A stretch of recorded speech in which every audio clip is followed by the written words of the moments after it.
All right, guys, we're back with some more Slot One Super Podcast discussion. As always, I'm joined by my lovely co-hosts, the Masningen and Vilify. What's up, guys? Hello.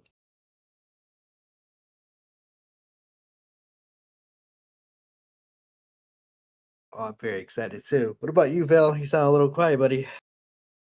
During the reveal, my month was ruined, so I'm well, good.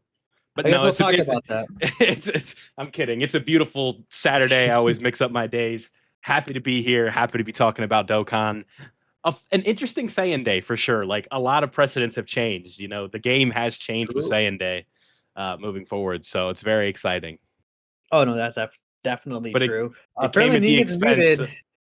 But it came at the expense of my least favorite words in the English language. Minato was right. I guess you're gonna be really hating the rest of your life because the fact that So what about the ROF Blue ZZAs or when Gogeta was shown in that live stream, huh? I was, technically. Anyways, let's go ahead and continue on. So, I was muted at the start, apparently, so good old podcast technical issues. Hi, everyone. Excited to be here. We have a lot to talk about, so I guess we could just really hop right into it.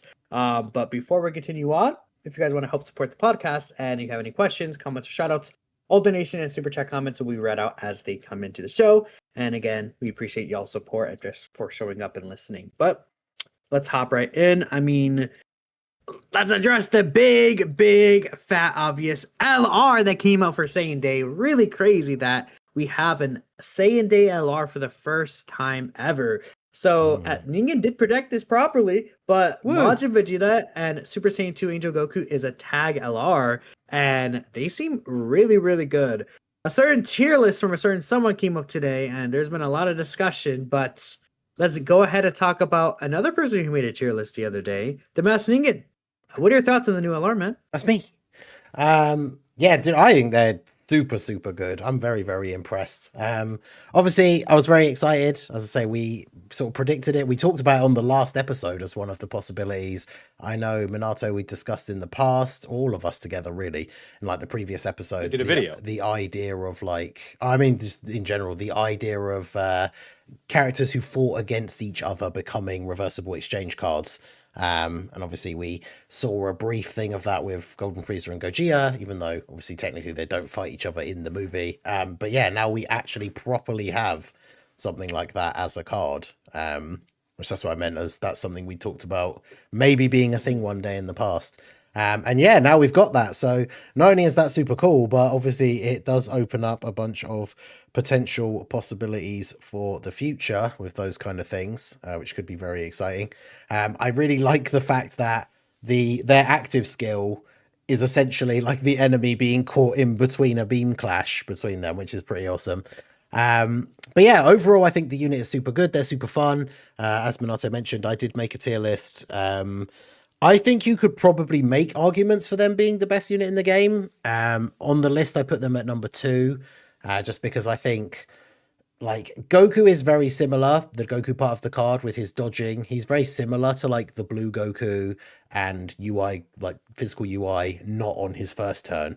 But I think the physical UI and Blue Evolution Vegeta just about beat them to number 1 because they have multiple turns where they can just literally be invincible. But even with that being the case, I feel like you genuinely could make some arguments that this unit is the best unit in the game, which is awesome because the unit's very cool. The animations are cool.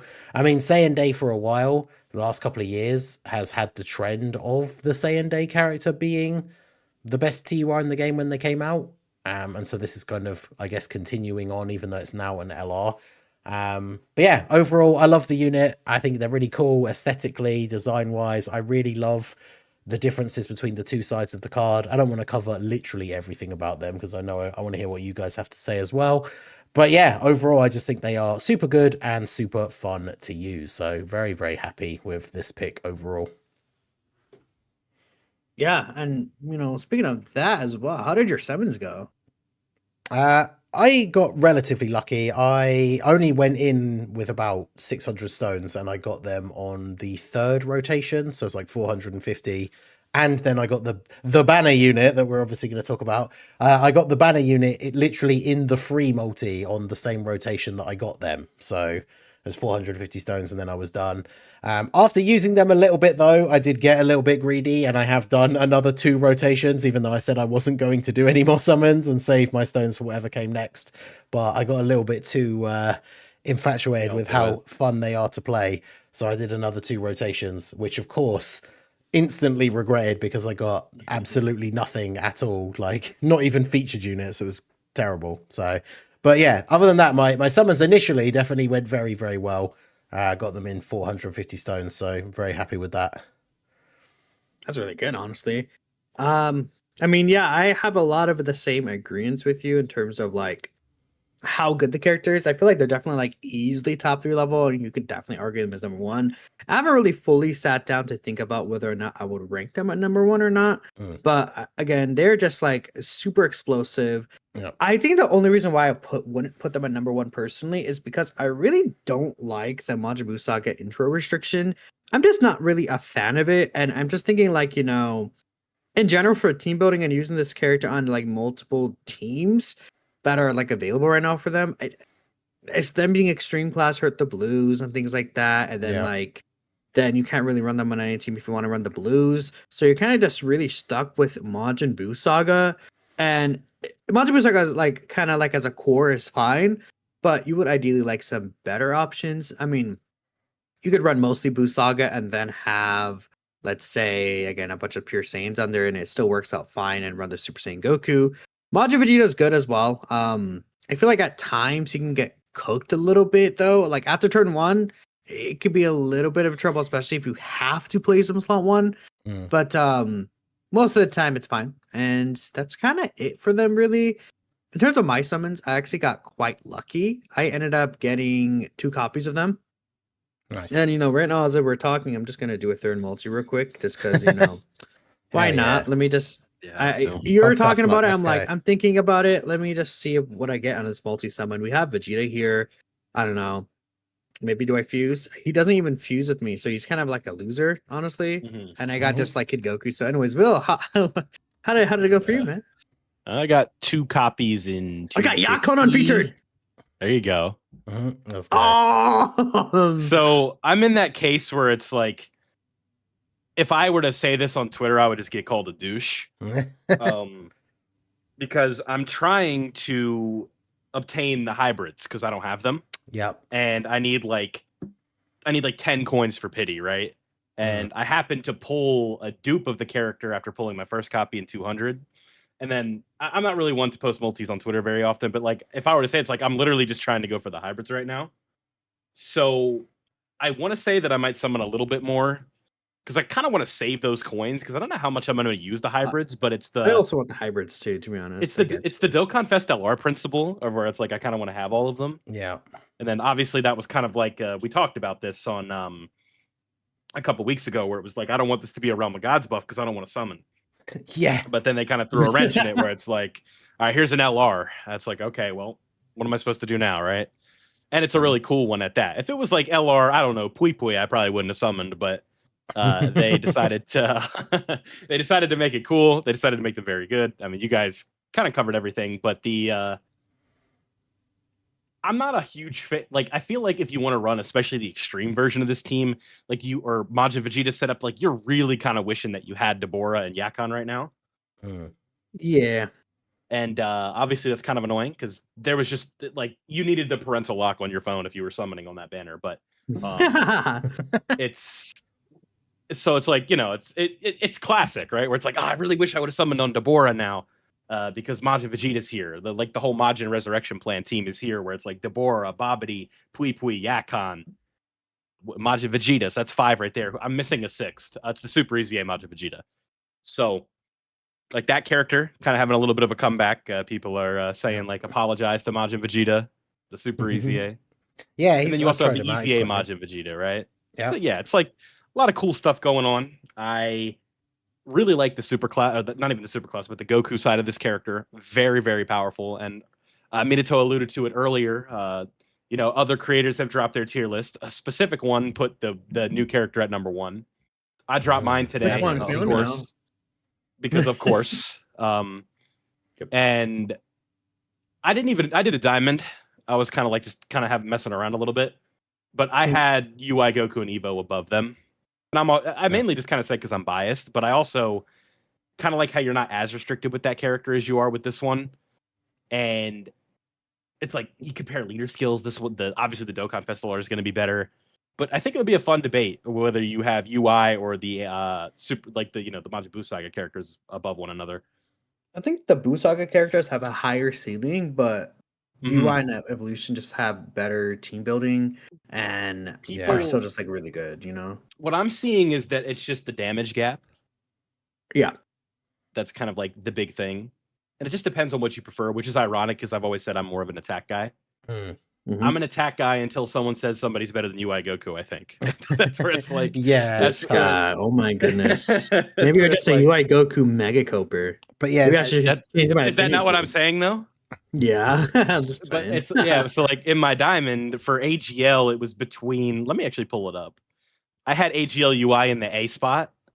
And then who was the character I was considering instead of him? Oh, it was the Super Easy Majin Vegeta. So I was like, either one of those two I'd put in the A spot. I was like, I'm just going to go with UI Goku. Because I value the revive. I value that first turn invincibility. Yeah. The second turn of it, again, if we want to talk about 2 turns of invincibility, UI Goku has that too. The other one. So, I don't know. It's a fun discussion. Yeah. It's just crazy to see them go off, like, because like you said, one of the big differences is that attack. Because, 55% Majin Vegeta, if you get the EX super, like even on turn 1, he's in like 100 million, which I genuinely was shocked, like doing the 55% showcase. It's just like, okay. I have a minor complaint. This EX super mechanic is going to be the most frustrating thing of the year easily. Yeah. Because I like the festival. Shoot me, right? And Majin Vegeta, the version you're probably not going to be using much in the festival because the team synergy is not as good, but you need the EX to get the great stacks. So if you're trying to stack them, it's just a bit more frustrating. At least you stack on the 18 key, but you get great stacks on the EX. And we've already seen that. How many characters have EX supers? 5 now? No, excluding the Tamagamis. Yeah, some number-wise. Is it 5? Yeah, it's 5. 5 premium characters have EX supers. Okay, yeah. So Goku's annoying. Vegeta's, at least you have more than one chance. UI Goku's helpful, but not necessary. Then the 4s, depends on what you're doing, I guess. But like helpful. You certainly get extra damage. So I don't know. It's like 60%. Is that the condition on this bad boy? I'm pretty sure. Yeah, his is 60% if you get 60%. Yes. Yeah, so I will say it's not difficult to get that with this character. Like if you're running, like when I was doing my 55% running them on like a bad extreme class team because I didn't have Deborah, Yakan, Pui Pui. It was just like I was like, I'm never gonna get bored of this after using Daima Super Saiyan 4 Goku, where it's like 1 orb, 24 key. It's like, oh, okay, thank you. Yeah. It's so much better. It's right. That certainly I like. But again, just the EX itself, it's because they're probably going to be using that quite a bit throughout the year, right? We saw a decent bit of tags in 2025. So, and especially considering how much easier it is technically for them to do an EX super than it is to do a tag character, I would imagine most LRs that we see this year are going to have that. And I'll be interested to see if we have one that's very common compared to some of these other ones. Yeah. Like maybe one has like 100%. If there's I don't know. Let's just play around, right? A Namek Goku with an EX super attack when a Krillin's around, it's guaranteed. If a Krillin's not around, it's 77%. I don't know. Yeah. I think that's voice. And he says, "Don't you dare talk about Krillin." There you go. I don't know. The one thing I will say as well, because I mean, obviously there are so many things in this game where RNG is the deciding factor, regardless of how well you plan out your turn or anything like that. But like one of the things we talked about in the previous episodes during the anniversary, like my luck with the EX Super for Daima Super Saiyan 4 Goku has been absolutely terrible. Like the number of times even when I do get the 24 key, which I know isn't the factor because it can be off any of his first supers, but like, even the turns you get lucky with his key, you get 24 key, and then he does the super, doesn't get the EX, but then the attack still crits. So that you like just missed the 77% chance for it to be an EX. And that seems to happen to me so many times. And yet, again, it's all, I know, my own personal experience of like RNG, but like all the times I've been using this Majin Vegeta and Goku now since they dropped, and I feel like I get Majin Vegeta's EX super like 90% of the time. Like I'll go for a whole run and there'll be like one turn where he doesn't get it. So obviously I know it's all RNG, and I'm sure I'll get a run sooner or later where it doesn't actually go off. But yeah, I feel like I've just been way more lucky with his one than I am with Diamond Super Saiyan 4 Goku, even though his chance is higher. So that's where it makes ranking and evaluating these characters so much more difficult on a player-to-player basis, because it's like if you're getting super lucky with this unit's EX super attack where the effects are overpowered, and it's like UI Goku, for example, on that turn 3 to 5 experience where you're getting the EX super attack all the time. So he's bobbing and weaving literally everything. But if you're somebody who's not doing that and the 70% chance fails, then you may not like the character as much. Yeah. Because we've talked about it where like if he survives the KO attack, cool. But if you don't have a revive, you're basically dead anyway if it's in slot 1. So and it's fun. But I think that's EX super attacks certainly do create a little bit of a divide where it's like, I really like Daima Goku. I always get his EX, and then somebody else may have more dupes or something like that, and they're not getting the EX supers. Yeah. And they're like, they're frustrated with the character because of that. Yeah. Yeah, like Dre said in the chat, I get more EX supers when I link level. Yeah. But why are you using those characters? I'm muted. Oh my god, I was done. muted. This is yapping this whole time and we couldn't hear you. That's Thank crazy. God. Loki, Damn. No, it's good. It's all good. But no, I was. Did you have any amazing point to make? No. That's kind of. I just was like laughing and like agreeing. There's not much else for me to say. I was like, oh, I was muted. Oops. It happens. My bad. I'm happy that we didn't air you completely. Yeah, it's not like I asked Something. a question. I was just like, oh wow, But yeah, what are your guys' thoughts on? I want to get your thoughts on the design of the unit in terms of the mix of like the super class and extreme class. I hate it. In their passive. Really? Okay. It's annoying. I just think that design it becomes annoying because like it's silly for the Vegeta portion mostly. Because okay, I think it's fine on its own, and then when you also add the Majin Buu Saga restriction is when it gets annoying. Okay. Especially for like the Vegeta side, like you won't have access to the active skill sometimes until like turn 4, which is like not the worst thing to wait for, but like it's just like I feel like I don't know. It's one of those conditions where it sounds good on paper, but not in execution. Right. Where it's like, yeah, the versus characters, and then you realize if you're going to restrict Vegeta to extreme and then Goku to super, they might as well be 2 individual characters. I guess it's kind of the point. It's like weird, yeah, but okay. It's tricky, like when you restrict both sides.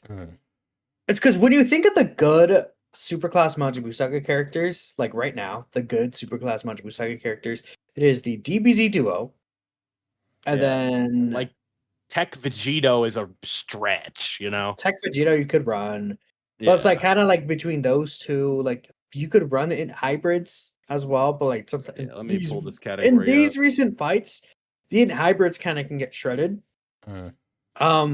You've got some people have been using AGL Super Saiyan 3 Goku, which honestly, he's actually pretty good in Cell Max. And can hold his own in Bio Broly because he just has so much reduction.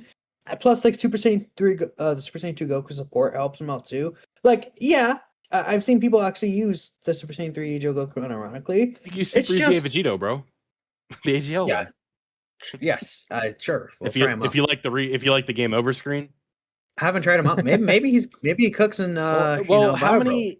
I'm trying to think of Bio Broly, yeah, because the super scripted, sure, yeah. I don't know. I could do it right now if you want. Like, I feel like the difference between Golden Frieza and Gogeta is that they are it's just only super class and extreme class. Hmm. But Majin Vegeta and Goku also need Majin Buu Saga if you're running the Goku side. And then it's like, okay, if you're running a full superclass team and you don't have a Majin Buu Saga character on rotation, then you're stuck with Majin Vegeta. It's like, if you get him 5 orbs, it's fine. But Yeah. Especially with how tied he is to the damage reduction, like how essential those orbs are to the mechanic that he needs. Yeah. yeah. And I'm not huge on him also losing that damage reduction after he attacks. Mhm. Like it's not the end of the world, but I'd prefer it not be there. Yeah. I mean, it does suck, but It's Okay. like, 'cause- what to do? Interesting. yeah, I it's feel one way like- to do it. I don't know. It's not even just like the extreme class, super class thing. It's just the Majin Buu Saga restriction on top of Yeah, it. if this had been because if we're gonna go Saga, like imagine this was a character from GT, and like just walk with me here, right? Like a Super Saiyan 4 Goku and a Super Baby 2, Mhm. and then it was like a GT Hero GT Bosses character. I feel like that'd be a lot easier. Yeah. But it's just like you said, Buu Saga is in a weird spot, and it would be a lot easier if you had all the characters.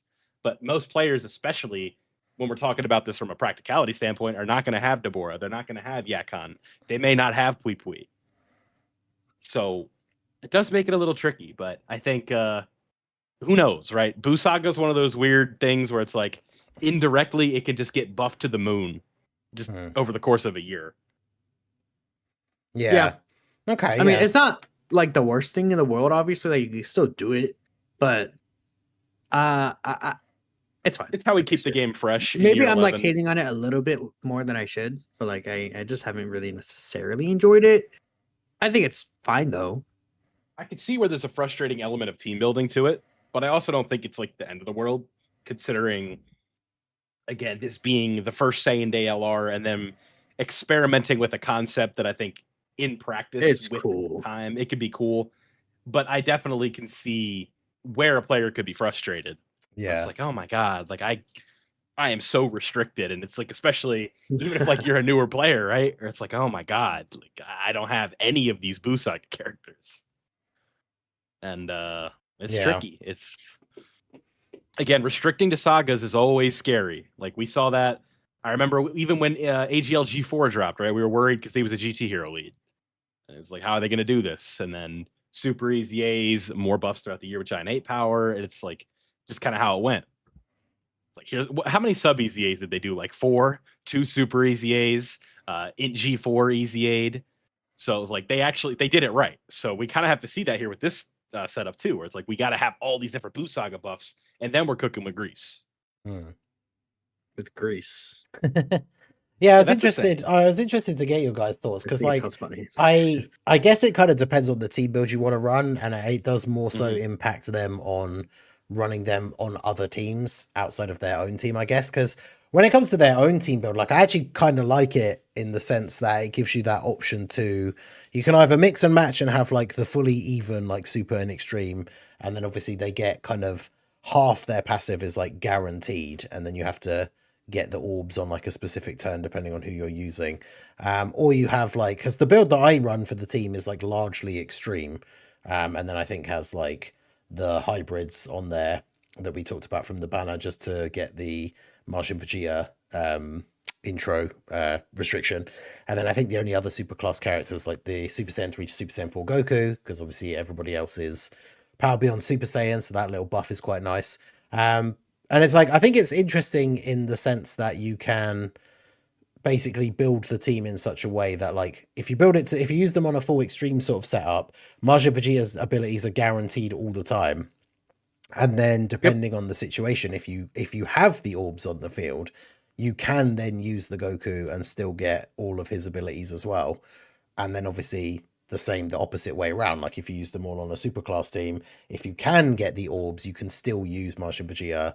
Whereas like I guess it's one of those things, I get the frustration, I suppose, with the restriction in general, but it's one of those things, like obviously it would be better if we went fully in the opposite direction and they had no restriction at all for either side. But I feel like it's better than the potential restriction they could have got, where like one of the parts of the card is literally only good on that one build. Whereas it gives you that sort of option, I guess, where it's like, you can run them on one sort of build, and one of the parts of the card, like I said, their stuff is guaranteed, but the other part is still usable if you can get the orbs, and then you can kind of switch between. Like, I do think that is kind of interesting. Like that part. Yeah, I think that's kind of cool. But yeah, the Boo Saga restriction thing, I guess, is kind of annoying as well outside of their own team. So I kept focusing on the wrong thing. It's all that Gekishin. It's like, what? You know, it would be fun, but I can't have fun with it sometimes, you know? Yeah. But yeah, I think they're very cool. Let me quickly, we did get a super chat from is it Ida Cardenas? I probably pronounced that horrendously, but there you go. Cardenas, yeah.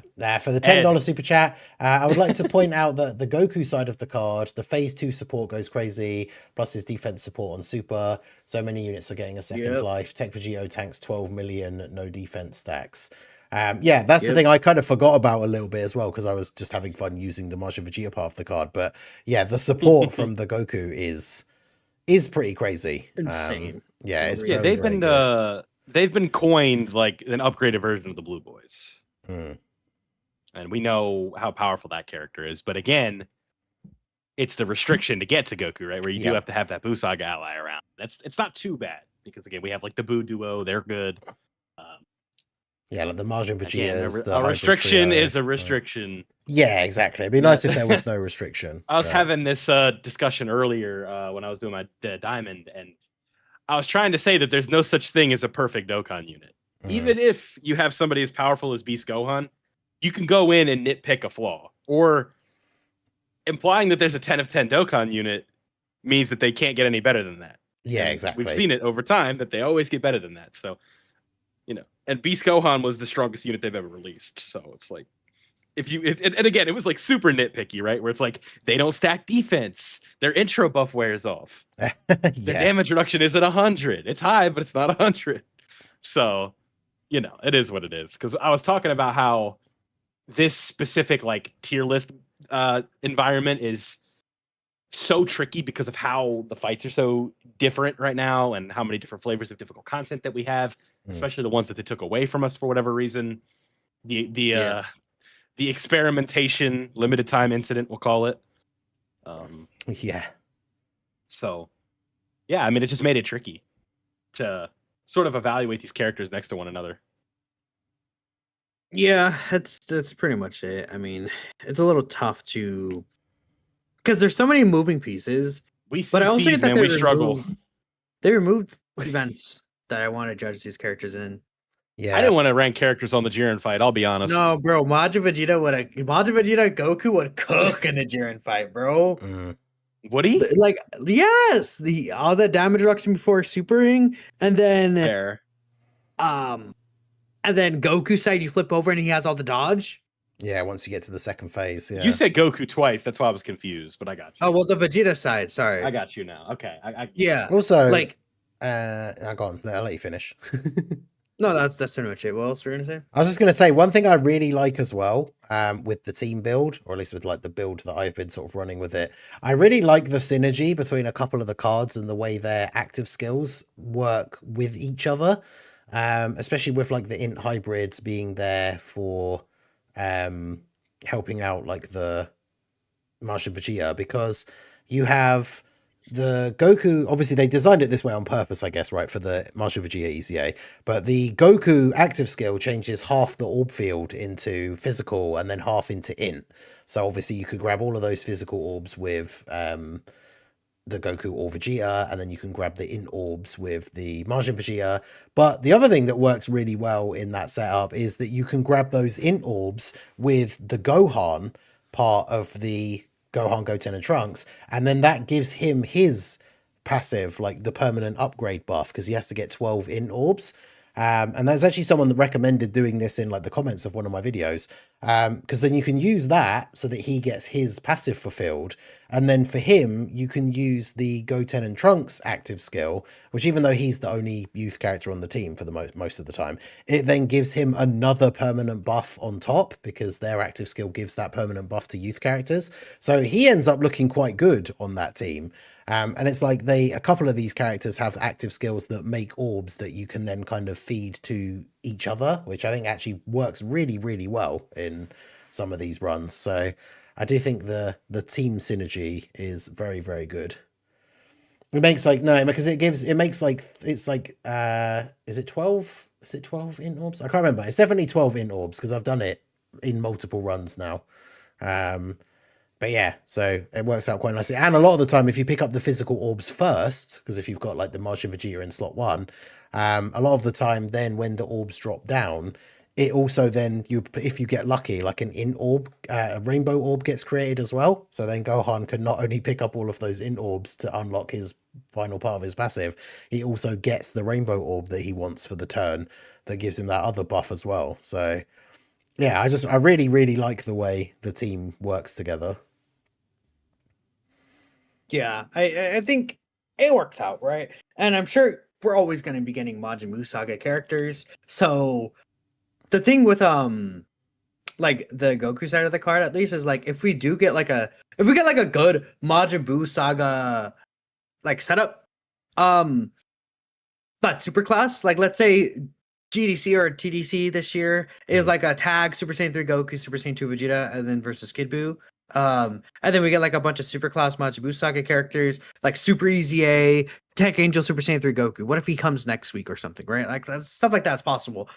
Like if we get a good super class core like a few months down or even like a year later, that Goku would still age well enough to be usable. Yeah. Yeah, I mean, just look at how the Blue Boys are likely going to age. It's the same thing. And as long as there is a good Buu Saga like character in the game, like you're good. Yeah. And more than likely they'll be super class. Because if you do like the Kid Buu route, you have to do a lot of buffs. Because the Majin setup or like and things like that, not in the best place right now. Like obviously we know Int Fat Buu, haha funny, but like when we look at Boos here, it's like AGL Super Buu probably should have easy aid. You know, the battle motion had us excited. Tech Buuhan not near an easy A. I'm just looking around. Yeah. I don't know. Because like if you look at Buu Saga, I'm looking at it on Dokkan Info. It's like the characters that you're expecting to get an easy A have already easy A. It's like I guess STR Dragon Fist could be interesting. Yeah. And it feels a little far away for the Golden Week characters. So like that Evil Buu, Go Tanks, Fat Buu, Super Saiyan 4 Goku, and then you just like have a massive jump, and then you're already to Tech Buuhan, who's like end of 2024. So yeah, like, the Majin stuff is like I don't even know where you go with that. Yeah, pretty much. I mean, we just have to wait and see. That saga is so massive though that they could literally do like anything for a Dokkan Fest. It's crazy. Yeah, it's like you name it, it could be a Dokkan Fest from the Buu Saga for the most part. You could do a Mr. Satan if you wanted to. Yeah, he's a major player in that arc. He domesticates Fat Buu, if you will, and then he gets the Earthlings to fork over the energy. Yeah, it's a master salesman. But yeah, Buu Saga has a lot of potential, obviously outside of the meme like Kid Buu, which I mean, like I said, it wouldn't even necessarily work the best with this unit, obviously, like in terms of links and stuff. But it'd still be kind of fun. Yeah, but he wouldn't even fit on Majin Vegeta's lead, right? He's not a Crota body of mind. That is true. Yeah, so he. Unless I'm tripping, but I don't think I am. No, why would he be? I'm pretty sure. No. Yeah. So yeah, he actually wouldn't even be. I'm looking at STR Kid Buu right now. So Battle of Fate, Transformation Boost, Planetary Destruction, Sworn Enemies, Uncontrollable Power, Buu Saga, Artificial, Storied Figures, Accelerated Battle. Yeah, that was my cope with a Bardock. Like they do storied figures and then they transition into a LR Kid Buu storied figures. Yeah, so Accelerated Battle, Resurrected Warriors, Majin Power, Legendary Existence, Worldwide Chaos, Demonic Power. Yeah. That damn demonic power. It's like the whole game, bro. And they gave how many leads did demonic power get? Like yeah, 3? quite a lot in a short space of time, yeah. So do we want to talk about, since we already alluded to it at the start with the good old it's my go. It's my go. It's time for my go. Is it time? Yeah, there you go. Let's get him up. Get him up on the screen and let's let Minato go off. I have a question for you though. A, do you have Pui Pui? B, have you used them? Yes. Okay. I'm just checking. I think that'd be really funny if you like pulled them and didn't use them because you're busy. Unfortunately, I would have made a video on Pui Pui. However, I'm very busy with Genshin Anniversary. I'm so sorry. Crazy. I wanted to, but I just didn't have time. So I wanted to catch you LARPing, Dokkan. LARPing? I'm not a Dokkan LARPer. I am not Tech Broly. I am not Rhodey. I am not Buff Boy. Who? Exactly. I'm none of these fools. That's a joke if they're watching, but they're not. I am no LARPer. I've been here since. Yeah, I can't call either of you a LARPer. You guys started way before I did. That's true. Maybe Vill's a LARPer, bro. Maybe. I don't have Pui Pui, but that's not because I'm LARPing. Well, you're not a true fan. Not a true fan of Dokkan, man. Yeah, that would be such a good rage bait. Like, you really don't like the game. It's like, oh, but 1K deep, but you just don't like the game. You didn't pull them. Yeah, just keep pulling, man. If you're not a fan, if you didn't pull this character. Yeah. You know what, Nika? Do you have him? Pui Pui? Yeah, I got 2 copies of him. Let's go. There we go. I'm the only. I'm Pui Pui list. You don't. You have guys are hitting You're hitting a money spread on me right now. You're not a Pui Pui truther, bro. I can't believe it. There's nothing to truth. I thought you were better than this, man. I really did think you were better than this. Well, we'll see what happens. You're just another loser. Oof. Yeah. Yeah. I'm a loser for not pulling a banner unit. Yep. Damn. I don't make the rules. That's just how the cookie crumbles, man. Let's go. That's just unfortunately, That's how the Pui Pui 30% or whatever the hell it is. Look, it's goated. Okay, like he pulls through when he needs to. I mean, we're here. Like, let's talk about Pui Pui. Other than so, like, okay, do you guys like Pui Pui as a card? Like, and I want to know your thoughts before I get my thoughts. I was very jarred to see his passive skill, not in a bad way. Just like, oh my god, hello.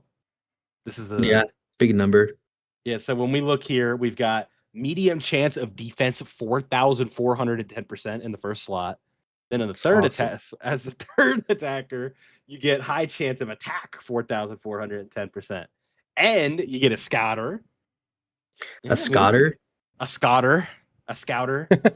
I was trying to read like 2 things at once, I think. But you get a scouter. You get a scouter. You can dodge. You can guard. You get obscene defensive numbers, offensive numbers.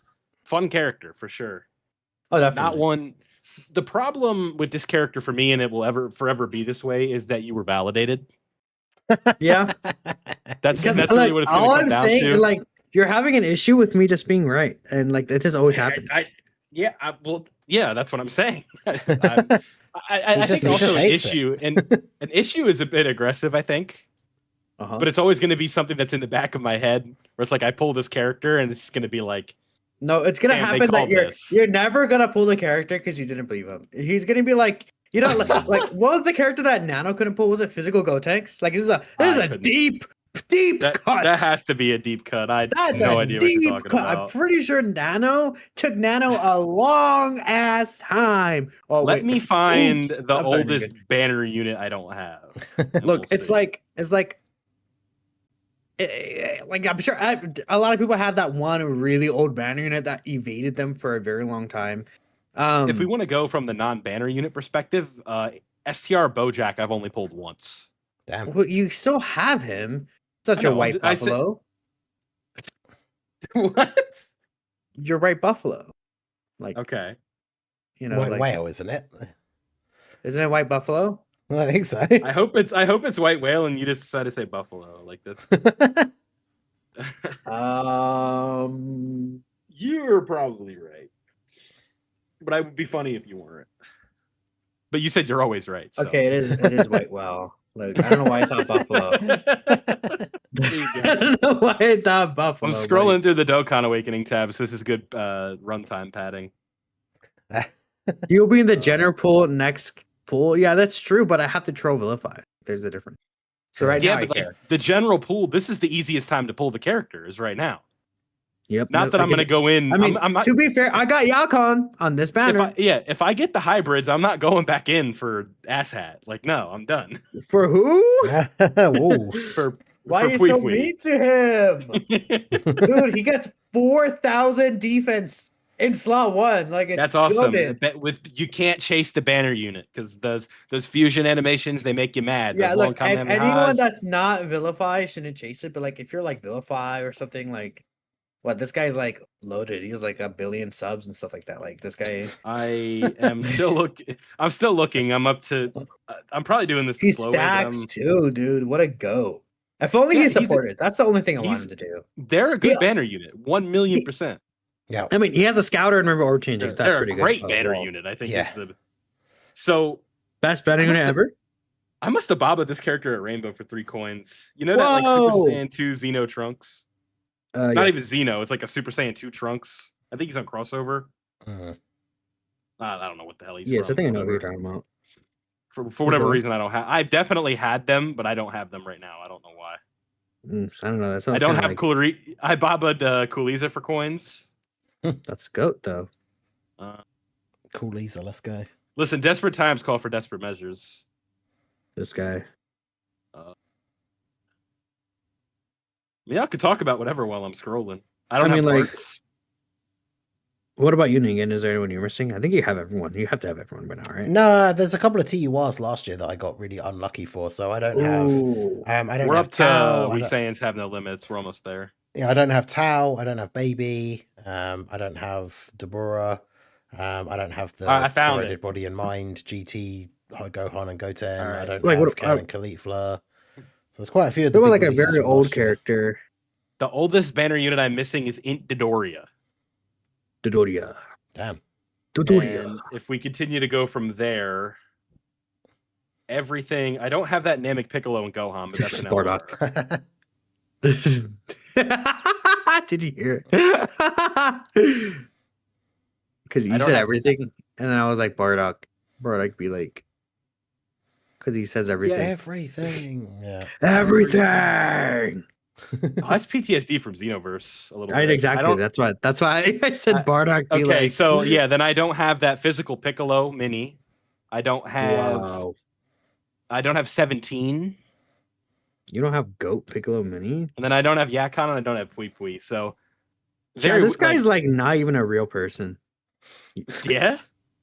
Yeah, Damn. this guy's not Yeah, even real, bro. So the mini 4Ku banner became a problem because Goma came out. Yep. And my okay. focus I guess maybe- shifted. Maybe I'm not real. I don't have Goma. Oh, that reminds me, I'm like I saw your clip. It was like, watch this with the summon points. yeah. I was like, this is gonna be Goma, isn't it? And then it's like the instant cut after TN. Yeah, Chad popped up and I was like, bruh. I think your boy Mike did the same thing with the summon points, but I don't know if they posted it or not. Your boy Mike, yeah. That guy. I did that with summon. So I didn't know how to feel about mine. I did a Dokkan Fest ticket recently, and I DM'd my buddy. I was like, this Mhm. lineup looks juicy, dude, because there's so many characters that I'm missing. Yeah. So like, I don't have Gamma 2, I don't have 16, I don't have Mini 4Ku, I don't have the hybrid. So I was like, any of those will work, right? I don't have Tao, I don't have Baby, and of Mhm. course, like, I pulled Omega. So I was like, I guess, Goat Mega.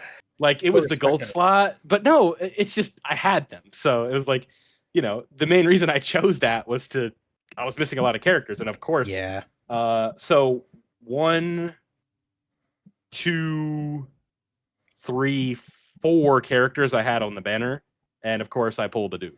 So You sound like a damn. third grader. Yeah. Yeah, I was actually trying to figure out how to count. I was trying to see how many I was missing. Asshole. Yeah, I was like, I'm scrolling through the featured list. This guy. Unbelievable.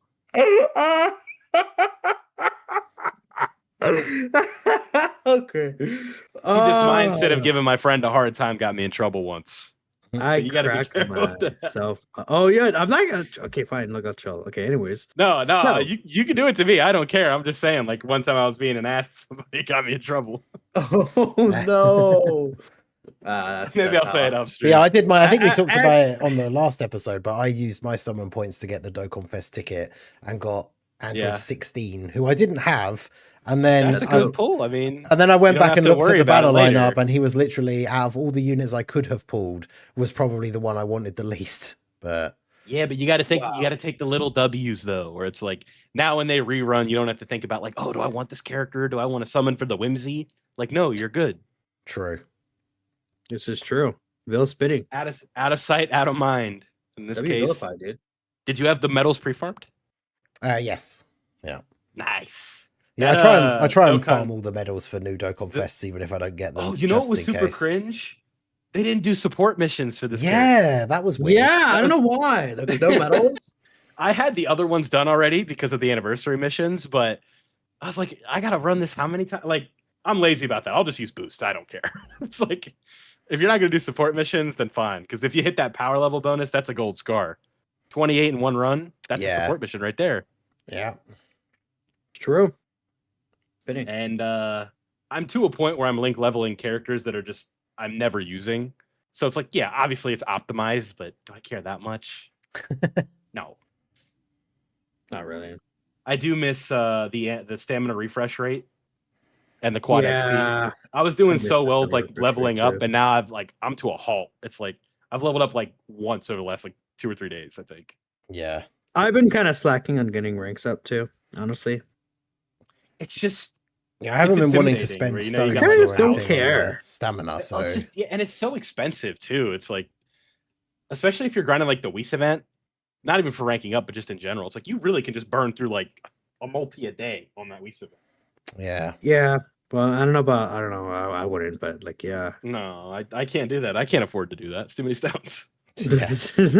Over the course of a month, that's like 1,500 stones a month. That's a ton of stones, man. I'm good. Crazy. That's pity for this Majin Vegeta just getting bad equips for the most part. Yeah. Yep.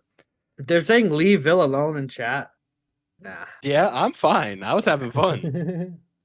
They're popping up. Yeah, you're leave me alone for calling me a LARPer. The numbers don't lie. no, I'm not a LARPer. I've been around for a while. Villalarp. But I unfortunately, you know, yeah, LARP is like people call anything LARPing now. LARPify, yeah, LARPify, bro. You're just like new to a fandom, and then you get called a LARPer. Yeah. Yeah, pretty much. Like, oh, I just started reading this last week. I'm new. This sounds exciting. Okay, LARPer. LARP. It's a fun word. It's a great word. I feel like we're getting super off topic. So, like, yeah. Honestly, like, listen. At the all right. I'll give you a transition. Majin Vegeta's Easy A. Let's get back on track. That was just right to the point. That was not even a transition, man. That just you're just like speaking of okay.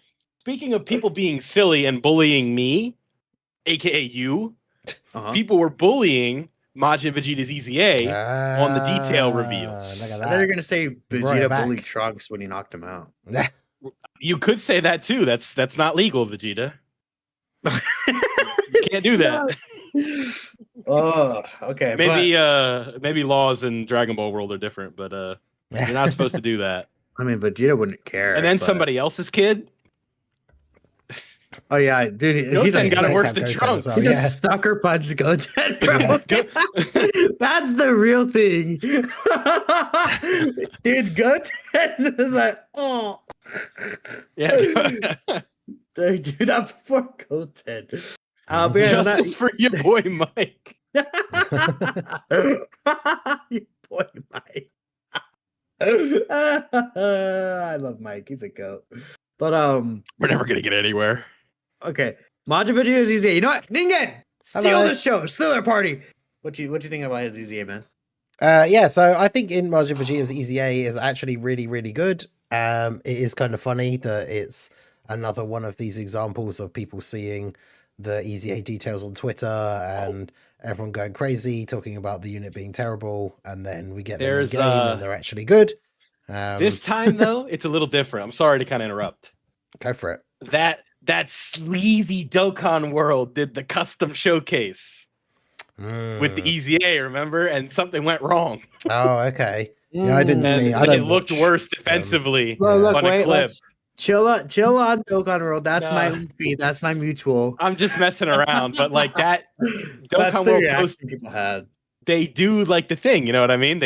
They'll put the Easy A in manually. They play into it, you know? Like Dokkan World knows what he's doing. Of course, but the defense was not as good as it was in game. Yeah, so that's kind of how I felt. If people see that video, and that's I put in air quotes here, video proof of the character not being like amazing, because that's what we'll always say, right? All three of us every time. Let's see them in game. But we'll say that till we're blue in the face. Yeah. But then there's a video of them in game. They don't look great. Yeah. But we have reached that point where if the EZA isn't like, what's a good example? Someone like Kai Goku, like, oh, they suck, when that's not the case. Yeah, exactly. We're so quick to say this EZA is disappointing when usually it's not the case. But yeah, that is the problem with those Dokkan World early showcases that you see will happen sometimes, is obviously the fact that they're custom put into the game before the data download. And yeah, it wouldn't be the first time that there's been a mistake. It's happened before. And so, yeah, then it makes the character look worse than they are. And then, of course, like you said, it kind of exacerbates the community like fever pitch, because people are like, oh, well, now I've seen them in game and they suck. And it's like, okay, but the thing that you saw of them in game was actually wrong. But yeah, I think they're super good. I think people's biggest complaint that I was seeing is just that people were mad about the intro condition not changing very much. I mean, obviously they kept the unit includes Trunks, which we probably kind of assumed that they would. I was saying that, like, best case scenario, if we really wanted to be feasting, would be that it would just change to like a Vegeta family ally or something. But realistically, it was probably always just going to stay as the Trunks. And they added in the the Boo Saga enemy, which I think the reason why people were mad at that, and it seems bad, which I mean, it kind of is at the moment, I guess, is just because it's not relevant really. If this celebration itself had actually, someone had the perfect suggestion, which who knows, maybe they will do that to surprise us anyway. But with the end of the anniversary, we saw those Red Zone RE where they revamped the red zone and one of the blue zones to make them tougher. They changed the stages a little bit, and we had a bunch of missions. If they did that for the Majin Buu Saga red zone and dropped it in this celebration, then that intro condition wouldn't seem as bad, because we'd have a whole new end game event with a bunch of stages that you would be able to get that intro condition in all of those fights. But the problem is his EZA came out now, and there are no fights that have relevant Majin Buu Saga bosses. So it makes adding that condition really weird. But as we've said already, we've talked about them a little bit. Like, the Gohan, Goten, and Trunks are really, really good. And I feel like people are still, even from when they released, I guess, or not long after they're released, I feel like still people massively underrate them. So they're actually just really good on that team. We already talked about the synergy with how some of the active skills work and stuff. I think they work really, really well on that team. So yeah, I don't really have a huge issue with the intro condition, considering one of the units you can run on their team, it probably is a go-to character for that setup. Now, obviously, we would like to see it improve. It's kind of going to be the proof will be in the future of if they drop, one of the next big units is a really good Trunks, then that will help quite a lot. If we do get events to have Buu Saga bosses, that will help quite a lot. But the problem will be if they don't, then obviously we can look back on it and go, okay, yeah, well, that was a terrible idea. So I guess we have to wait and see how that's going to pan out, I guess. But overall, I really like him. On the rotation with the LR Majin Vegeta, and then even with some of the little bit of realistic support you can run on that team, multiple turns of him dropping 3 or 4, even 60 to 70 million attack stats is pretty good. So yeah, overall decent. The active skill doesn't really hit very hard, but I feel like we've kind of seen that with a lot of recent characters that have EZA'd that have damage active skills, where these bosses have so much HP now, it feels like their active skills aren't really doing that much damage. But outside of that, I would say he's pretty good overall. So I like him. I feel like a lot of the times with these active skills, it's just to get to the extra attack buff. Yeah. So your super attacks are doing more damage. Yeah, or characters that have they get a buff when they attack. So when you use the active skill, it procs it and stuff like that. Can be quite helpful. Obviously, right. He's not one of them, but yeah, stuff like that's obviously still very useful. But yeah, I think he's cool overall, and obviously designed to work super well with the new unit. As we already said, the active skill from the Goku makes the orbs for them and for him. So yeah, I think he's good. Sometimes simple is good. And you just saying, I think he's good, that's simple, it's perfect. Yeah. Another thing I would say about this Majin Vegeta, honestly, is I really like. My brain just like died. Actually, Never I really know. like. No, I just really like the support he has. I think it's just like really nice, honestly. Mm. My And heart support. yeah, it just his conditions are way easier now, and he's just kind of like able to do his own thing. I just hope that we get a good Trunks, but like Yeah. a good Majin Buu Saga Trunks specifically is going to be a little weird because, like, okay, in order for him to be on the new LR's team, it has to be pretty much just on Majin Buu Saga Trunks because there's no Trunks. Incredibly aligned, yeah. There's not even just that, but like, yeah, Or Gifted Pure Warriors because Saiyans, yeah. yeah, Future Trunks is not on Gifted Warriors, I believe. It's only Kid No, Trunks. I was. Yeah. Yeah. So, like, we would have to get a new good Kid Trunks. I feel like that opportunities to easy A some too. I don't know why they didn't. But that's just unfortunate. Now, Well, like I guess the banner unit I mean, yeah, they could have easy the would banner unit, exactly. Would Goten count for the? Is he on Gifted Warriors? Oh, the Goten and Trunks, yeah, Yeah. Yeah. yeah, no, that would have counted. Like, I don't know why they didn't do that. I would have expected them to do so, considering Doesn't that the they didn't physical really. one lead it? The physical one, yeah, the physical one does. But like, Did they invent the category? Technically. yeah, they did. Yeah. It's just it's really unfortunate, honestly. I just wish that they did easy A that banner unit. Maybe it happens for next week, for whatever reason. But I think if it would have happened, it would have happened with Majin Vegeta, unless they do like some like Majin Buu Saga Extreme Z battle, where it's like a bunch of these banner units get an easy A. There are so many Buu Saga character like sub easy A's that have just been missed that we need to get. Like, I don't know why Let me look around. they keep just avoiding them constantly, but yeah, there's so many sub easy A's for Buu Saga that would be super helpful. It's like the Tien and Dabura. There's the Super Saiyan 2 Saiyaman. Yeah, Gohan, that Tien, the Buu Piccolo. Like, there's just Supreme. The West Kai has an easy aid. yeah, the AGL West Kai. Yep. So there's just He was like a loads. Realm of God support at one point. Yeah, Yep. Supreme Kai, Kibito Kai. Oh yeah, Inchin and Kabio that have the like fusion. Yeah, active skill technically, thing. Like, Tech Krillin did an easy aid, but like literally everybody around him easy aid. yep. Yeah, because that was I'll that post weird what I'm- during I'll that post what I'm Broly looking at in the Worldwide, right? chat. Where we got those three. We got the Easy A's during that Broly Worldwide celebration, but none of the sub Easy A's that would have worked really well with them, like the Krillin, the STR, that STR Trunks as well. Like, yeah, there's like a bunch of really good sub Easy A's that would be really helpful that we just haven't got yet. Right. And it's like, give it like 6 more months, then we're talking about like 2023. And then you have like the Go Tanks at Piccolo. You have the other banner unit was GT. So, yeah. Yeah. There's White. Yeah.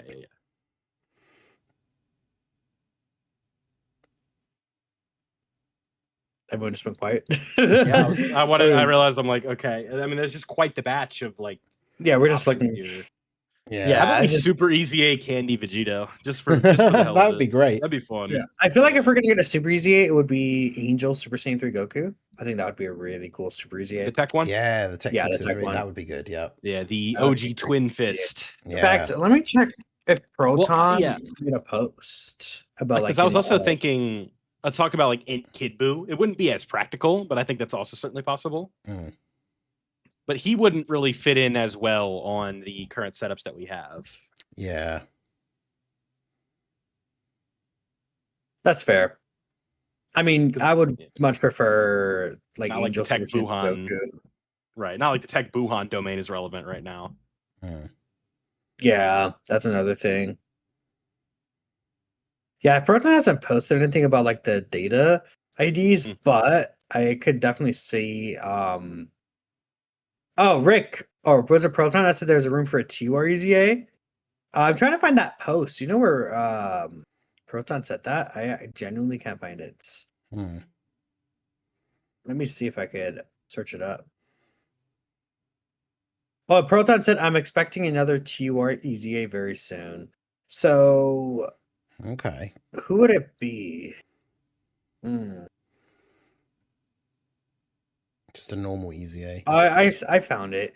Awakening Tech Goku to an LR, Awakening SR equivalent to a TUR, and then 1 TUR EZA missing. So, like, what TUR EZA could we get that's related to this character? This is to the new LR. Yeah, the new LR. Like, so think about the 3 category leads and gotta just start from there, right? I mean, I would assume What about it would be CBM? I assume it would be a premium character EZA that we could see. I mean, let me look up Misaka's chart while we're here. Yeah, because not like Let's just Frieza go fits that. Yeah. Frieza doesn't fit. Goku Piccolo doesn't fit. Tape and Minosha obviously doesn't fit.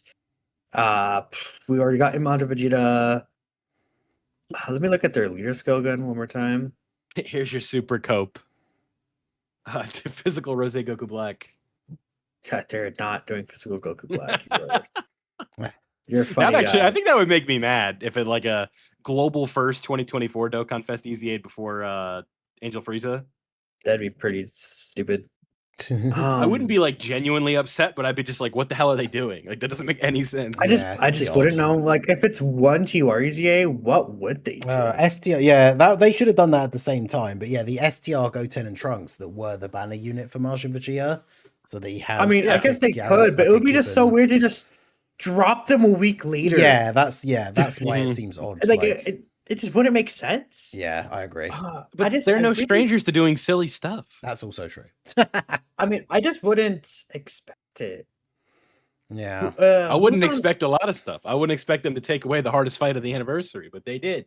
I mean, yeah, that's true. But like again, like I guess again, it's not. This is a lot more valid though. Like that just doesn't make any sense. Like you're right. Yeah, like they would just drop them at the same time. I mean, the only thing I could think of was like the free to play Kid Trunks, the Kid Trunks and Goten from the anniversary, the 10th anniversary, the tag Goten and Trunks. Maybe they get an EZA. Yeah, that could be interesting. It's just like, I mean, I guess so. Man, this is like, because like, okay, I'm looking at 2023 characters, right? Mm-hmm. Super 17, I don't think would get one. I don't believe Super 17 fits the team. Aaron in the chat, I would disagree. I think doing Deborah with Yakan into the Super EZA Bobbity into the other Majin Resurrection playing characters, that made sense. Yeah. Yeah. EZAing UI Goku and Evo Blue during the Superheroes anniversary, that made sense. I mean, you know what would be really funny if they just say, yeah, you know what, we're just going to EZA like a. No, they can't. They're not going to EZA like a big LR. Actually, you got OTC on the Twitch side saying LR, STR, Goku, Vegeta, Angel need a Super EZA, but I think we're probably quite far off of that. Although that would be we're looking for a TUR EZA. Yeah, it's got to be a TUR EZA, doesn't it, to fit that. But let's think about this too, dude. What if they do Super Trunks? Tech Super Trunks. What if they EZA Tech Super Trunks? All right, who remembers? I know the answer, but do you guys remember who they EZA during the Turles celebration for Physical Turles? Wasn't it? Yeah, Gohan and the Tech Go Bros. So, yeah, like they had a layup for STR Turles, and they're just like, we'll go full court here. Yeah, I don't know. I mean, it's just so weird. I just like, dude, what if Tech Trunks doesn't even fit the team though? Yeah, he's not on Gifted Warriors, right? Yeah, Tech Trunks would be I just an odd one. I don't know. He's on Majin Vegeta's team because you're totally running him as a lead. But like, I mean, it would have to be the intro buff. Like pure Saiyan Majin Buu saga, like, or uncontrollable power pure. Yeah, Saiyan. that's what I was gonna say. It's not even technically. It's like not even Buu saga for the the leader skill. I don't know. Because like you look at Kuroda Body and Mind, like I was looking at that category, I don't see anything that's interesting there. Yeah, it's like you jump from power. Yeah, I don't know. There's not like a Broly TUR EZA that can happen. Pure Saiyans is just like no, because it's only Super EZAs that apply. Because there's a bunch of Brolys that could Super EZA, but that doesn't fit the thing either. So. A bunch of Brolys that could Super EZA. Who am I missing? There's the physical legendary one. There's the Tech Super Saiyan 3. Like, because the physical legendary Super Saiyan one's the last 70% leader that hasn't Super EZA yet. Imagine they Super EZA that Broly and he still like loses all of his defense.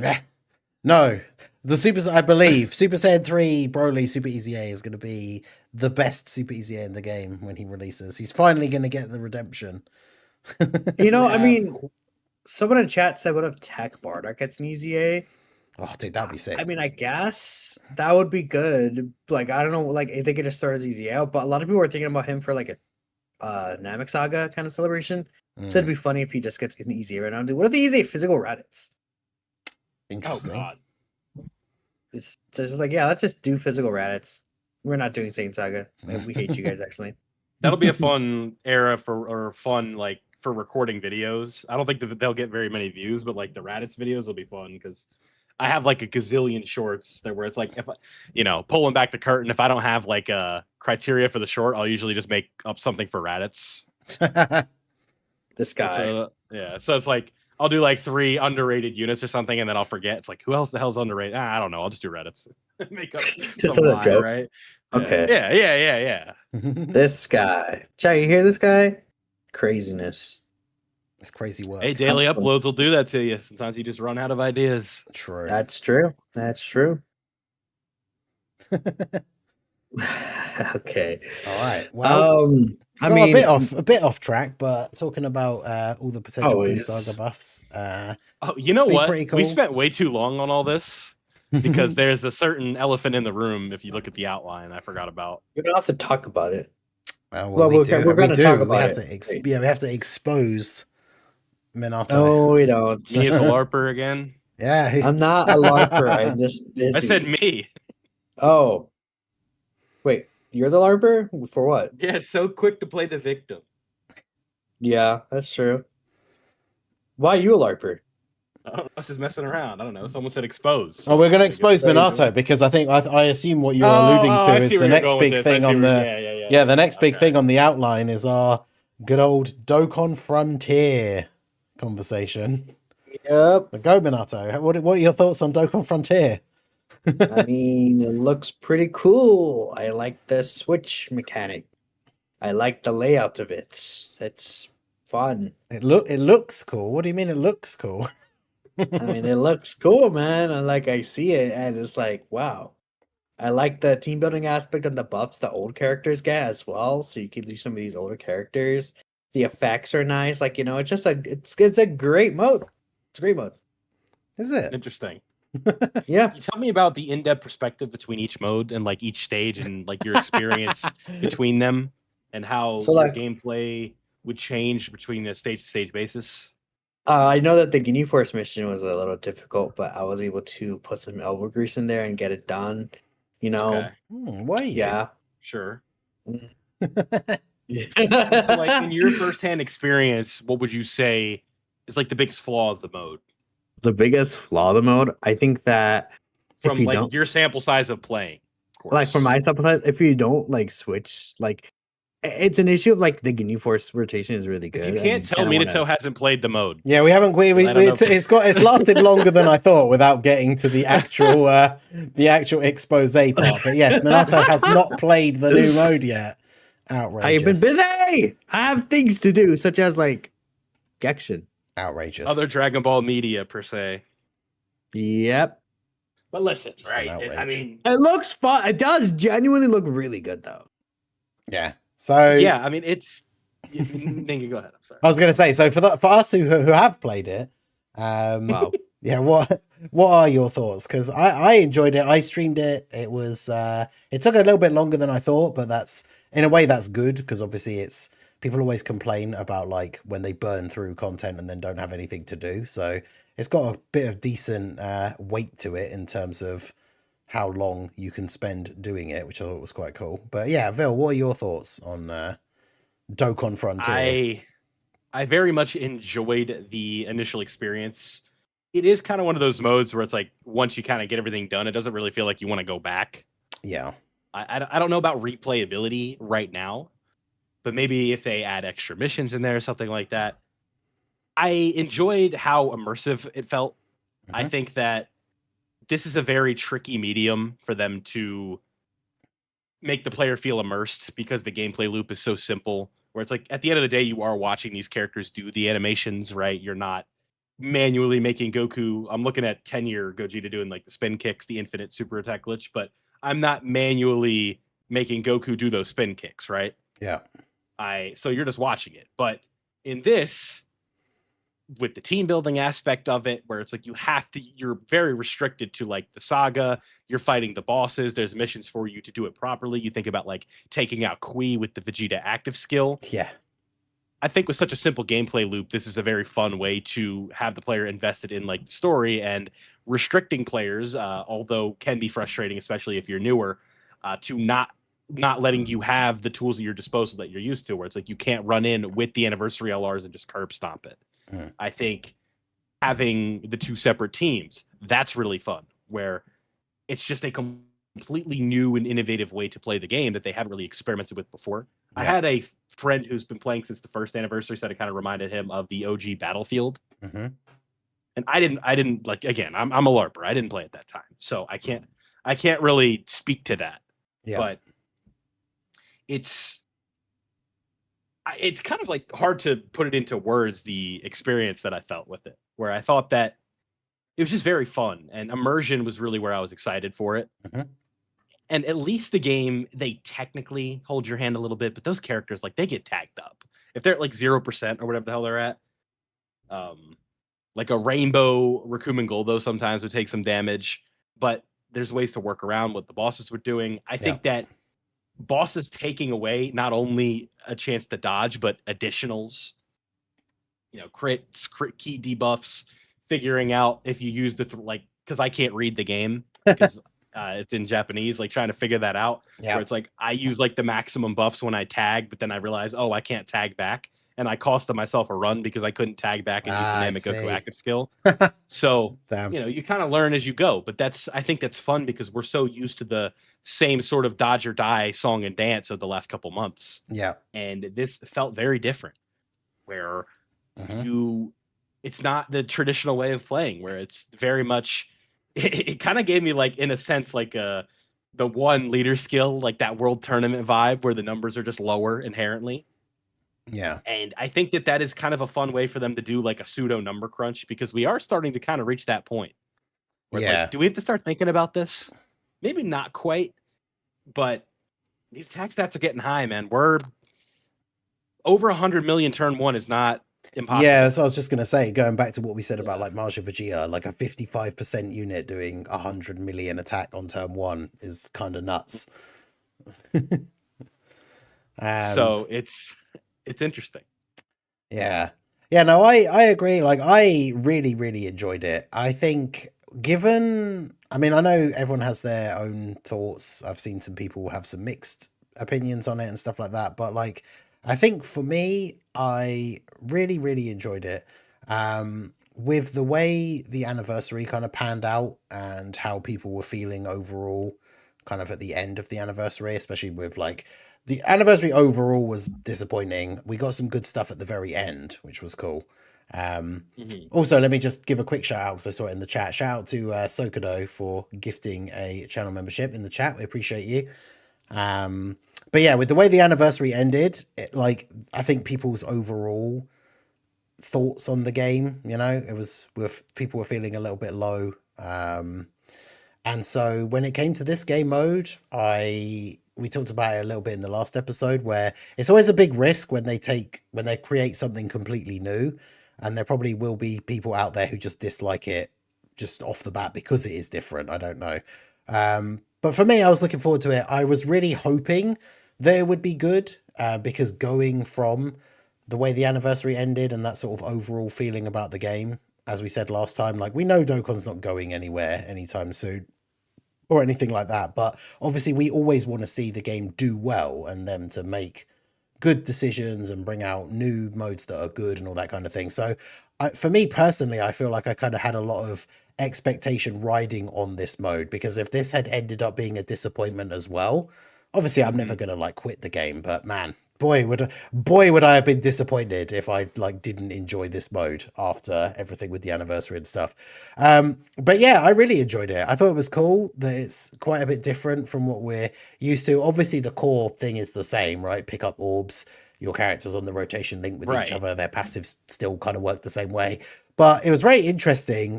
One of the things that was really cool is the fact that because you have your team of 3, you don't have to worry about like, oh, well, I need to put this guy in slot 3 because he's the best defensive unit on the team or on this like setup. But that means he gets floated off for like 3 turns because obviously it doesn't work like that. You just have the same 3 units every time. And then the whole taking the risk of like building up the intensity thing by using the same team for a couple of turns to try and get as much benefit out of them as possible. And then, you know, build up like some of the abilities that the enemies had were pretty crazy when they get to the higher level, like taking away your character's ability to even do additionals and stuff like that. I thought was kind of cool. That gives you a reason to switch between the teams. Which I really liked. It's good. I was kind of thinking as I'm uploading or was doing the thing, I was like, is the meta or is like the meta of Frontier titles going to be like no tag runs? Where you're just kind of stuck with the same 3 characters on like intensity level 8 or whatever, and just I think that it's just tough defeats to the get entire there. purpose of playing the mode. Exactly. I mean, I was kind of just joking around, but it's That'd be funny. Yeah, but damn it.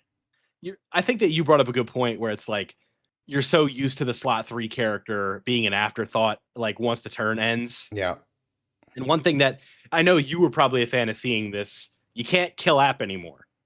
Yeah, that doesn't work. Yeah, so that's if funny. you Well, you can't in there you can't fish for crits. You can't like and with like the way the Dokkan attack works. I definitely tried that where I'm like, oh, I probably should have used that there, huh? But the Dokkan attack change was like a huge. I really liked that. Of how like the turn kind of plays out afterwards. I love, you just get to pick the unit that does it. Like that's one of those improvements. I kind of get why they don't do that, but that's one of those improvements that like that would be super cool if the actual game just worked like that, where you could just do the Dokkan attack with whoever you want. Because that works out really nicely. I really did like that. I think people's overall, like from what I've seen from some of the criticism, I think people will probably enjoy it more. I guess they wanted to start early on in the story, even though they didn't start with Saiyan Saga.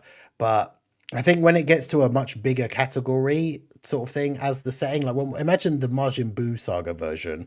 Like not only is it going to be way longer, and Universal Saga, all the characters and teams that people are going to be able to use, like because Namek Saga is a bit more restrictive.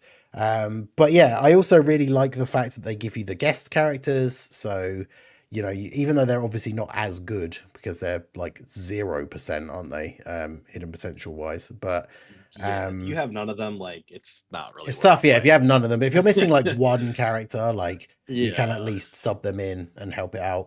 And then I think it's cool. Like I keep seeing people mentioning. I'd have to double check exactly the Rakumen Guldo one that Kieran is talking about in the chat, but I like the fact that like the only missions that you can't complete using the guest friends only give you a reward for a unit that you don't have anyway. So you're not actually missing out on anything, right? Because some of the missions to get like the card sticker effects, you have to use that specific card. And it says even on the mission that like the guest doesn't count. But like, if you don't have the card, you don't need the reward like for the card. At least right now, right? Because you don't have it. And then when you do eventually get them, then you can jump in and do that mission if you want to get the skin. So I think it's pretty cool. I also think not every content drop needs to be designed to get like every single player demographic being able to do it right away. Yeah. I think I like how kind of anti-reroll this is. Like, you know, people rerolling doesn't affect me at the end of the day, but I always advise against it because this game very much rewards continuity. Yeah. So you kind of got to avoid doing that. And now you just have Exhibit Z, where it's like this awesome new mode that's very fun to play. If you have none of these characters, it's not going to be as enjoyable. That doesn't mean summon on that Namek banner, but it's certainly it'll make you think twice sometimes. I don't know, because I don't personally. I had a lot more fun doing this than almost like any anniversary fight. Yeah. I got a good dopamine hit from beating Jiren with no items, but that's about it. But to the point where it took like way longer than I care to admit. But that was also because that fight was just cringe. I don't know. Yeah. So it's a fun mode for sure. I don't really have like too many negative things to say about it. What was the one that I had the most trouble with was the don't lose anybody against Ginyu. Yeah. So the strategy that I kind of like was taking was my group A team, I think was Scouter Vegeta, that free to play Namek Goku and Namek Goku. Then I would do like 2 turns as them, tag to the Ginyu Force for Kuma and Goldo, AGL Ginyu, and then the Ink Ginyu for the support, the LR. And it would be like do 2 turns there, tag over with that team, and then tag back, and then use the actives with Dirty Fireworks and Namek Goku, and then hopefully I had to like toss Namek Goku slot 1, hope he didn't die. But like taking away dodge, very, very annoying. Yeah. Where it's like you just kind of know it's like, okay, these characters aren't going to be able to take it normal, so if I don't kill by here, I lose. And through trial and error, I figured it out, but it took a while, and I was like, okay, that's fine. No reason for everything to be super easy right away. Yeah, I think the one that I found the trickiest was the it was the combination. I think it was that same fight, right? But it was the one with the you have to have like the tech Ginyu Force as one of the leaders, but you also in that fight you have to bring a Goku. So the way I ended up, you just put them on Group B and you don't tag. Yeah, I was gonna say you just make Group B tech Ginyu Force lead with Goku on the team, and then I found for a lot of the stages, unless you had to use a specific character, like use a specific active skill and stuff, the Ginyu Force team as Team A just absolutely dominated that stage, right? The having AGL Ginyu and then Rakuman Guldo and then like the LR Ginyu Force for the extra support, and then like that A team. You could basically just stay as them for the whole time, unless the fight lasted so long that you kind of needed to switch for the intensity thing. And then obviously to do the mission with the Tech Goku lead, if you're not caring about someone dying, you could just switch to the B team, have them die, and then switch back to the A team so that the intensity thing's gone down, and then just win. So overall, I thought it was pretty good. Do you know who are big winners of this specific update? Those who invested into manga Frieza. Yes, yeah, he was. This is true. As well. He was a good linking partner for AGL Full Power Frieza, because obviously physical Full Power Frieza does not link with Buddy, because he could be okay in there, I guess. I didn't really get to use him because I was always just defaulting to the LR, but yeah, maybe the Super AZA was better, a higher damage reduction. He doesn't have a better leader skill though. True. Because like Namek Vegeta's a leader, Captain Ginyu's a leader, Full Power Frieza's a leader. Unfortunately, STR Namek Goku just doesn't have it because the numbers are reduced. So, he was opening up at like 2.5 at the rainbow level. So certainly not ideal. And the tech one is just better for this individually. And he'll be a lot better, especially when that LR awakening comes, because we know it's coming. Yeah, I thought that was cool as well. The fact they gave out some free units that were specifically designed. Dende. Yeah, I think that's really cool. Obviously we'll have to wait and see like what kind of other stuff they do like that in the future, because obviously as they expand the mode and add more phases or more stages, because obviously as well, that's the other thing we didn't mention, the fact that the Namek Saga story isn't finished, so we still need more, like the rest of the Namek Saga. It's not even close. Yeah. Like and then Nail versus Frieza, we're in the 3rd inning, pal. Yeah, so there's still going to be a lot more stuff to come, and then obviously the other sagas and stuff as well. So it's going to be really interesting to see what they do with some of those other characters. I don't think we will see summonable characters that have like frontier specific abilities, but I really like the idea of them doing free-to-play characters that have them. Oh, yeah. So because like Dende has that special heal thing and stuff like that. I think will be quite cool. Like if every time hopefully that's what we'll see going forward with every drop, that they do like a new set of stages, and then you get like another new free-to-play character that has an ability that works in that mode. I think that will be pretty cool to see. Yeah. I will say I would be, I don't want to say like fairly disappointed, but I certainly don't want to see them take, like when we're reading unit details, it's like, oh, they were focused on Frontier with this. Yeah, exactly. Because I don't think the Frontier is going to cut enough into the main game for now maybe in a couple of years, but at least as of today, it's like those are just two completely separate experiences. So if we read a kit and it's like for like a Namek Saga character, it's like, oh yeah, well this is clearly for Frontier, and they're summonable, and they're like a legendary summon, and they're really important, and it's on a shitty banner. Like, I'm good on that. Yeah, definitely don't want to see summonable characters having. Yeah, they end up not Focus looking on good. it, right? Yeah, they end Let up it be a byproduct. Yeah, 100%. But yeah, overall, super fun. I really like just the layout, like the map. I like the fact, because we didn't really see that, I think, in the... They might have mentioned it and I just missed it. But obviously they had the offshoot fights where it's like if you beat a certain condition, you then get to do the fight from like the other perspective, like using Kui to fight Vegeta and stuff like that. I thought that was really cool. That very much reminded me of... I know they weren't like what if fights, but it's like that Sparking Zero where you could like go off onto the other trails if you did the right conditions and then get what if fights and stuff like that. Should be interesting. I assume they're probably not going to do anything like that in the future, as it will largely be focusing on the actual story. But yeah, overall I just think it's very cool. And yeah, I mean, they did advertise it as like a mode for veteran players, or however it was worded, right? So obviously if you've got a brand new fresh account, it might not necessarily be the best or like the easiest thing, but I have a toxic way of putting it. It's like, okay, like go enjoy your 100% Daimagoku somewhere else. Like, it's fine.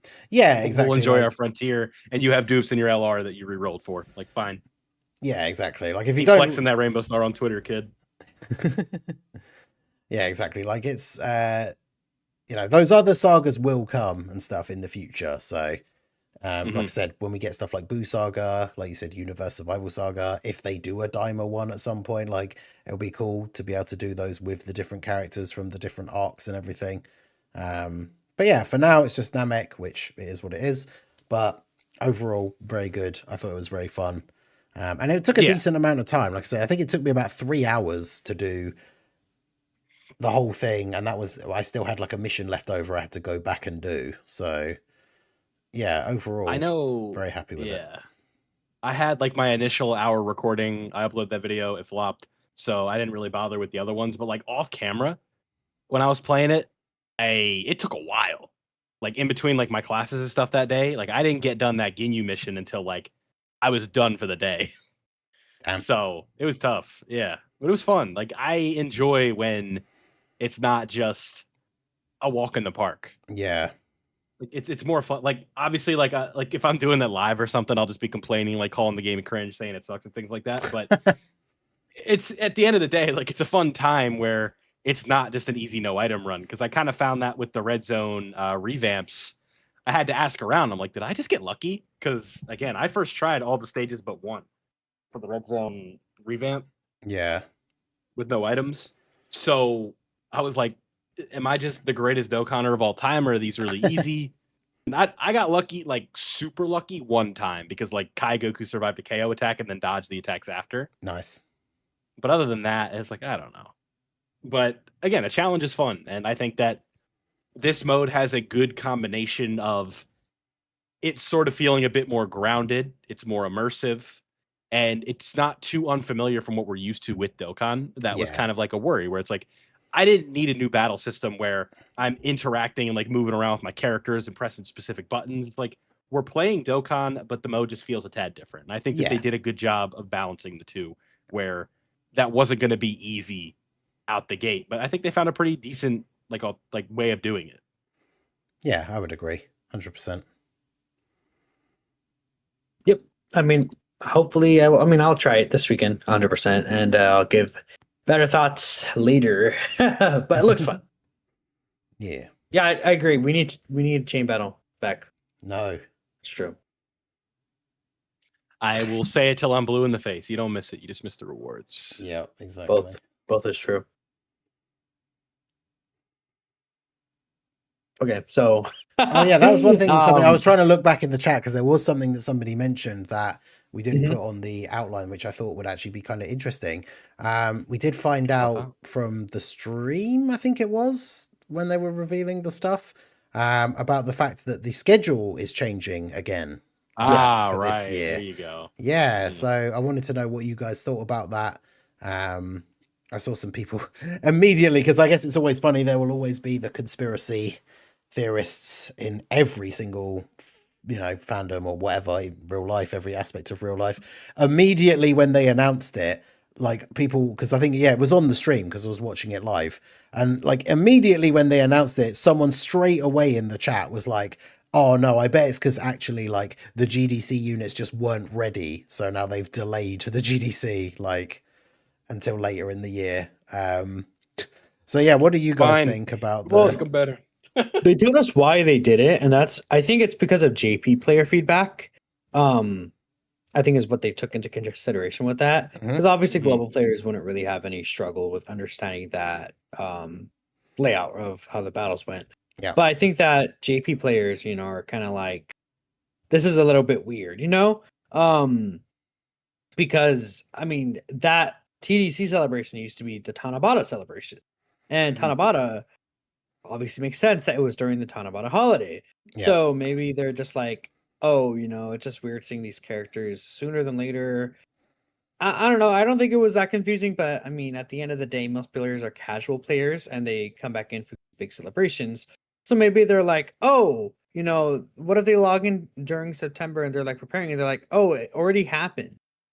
And they're confused, right? Yeah. I don't know. That's like the only thing I could think of in relation to that. I But, have yeah. one thing. Like I was about to go, and then like that little pause messed me up. I'll kind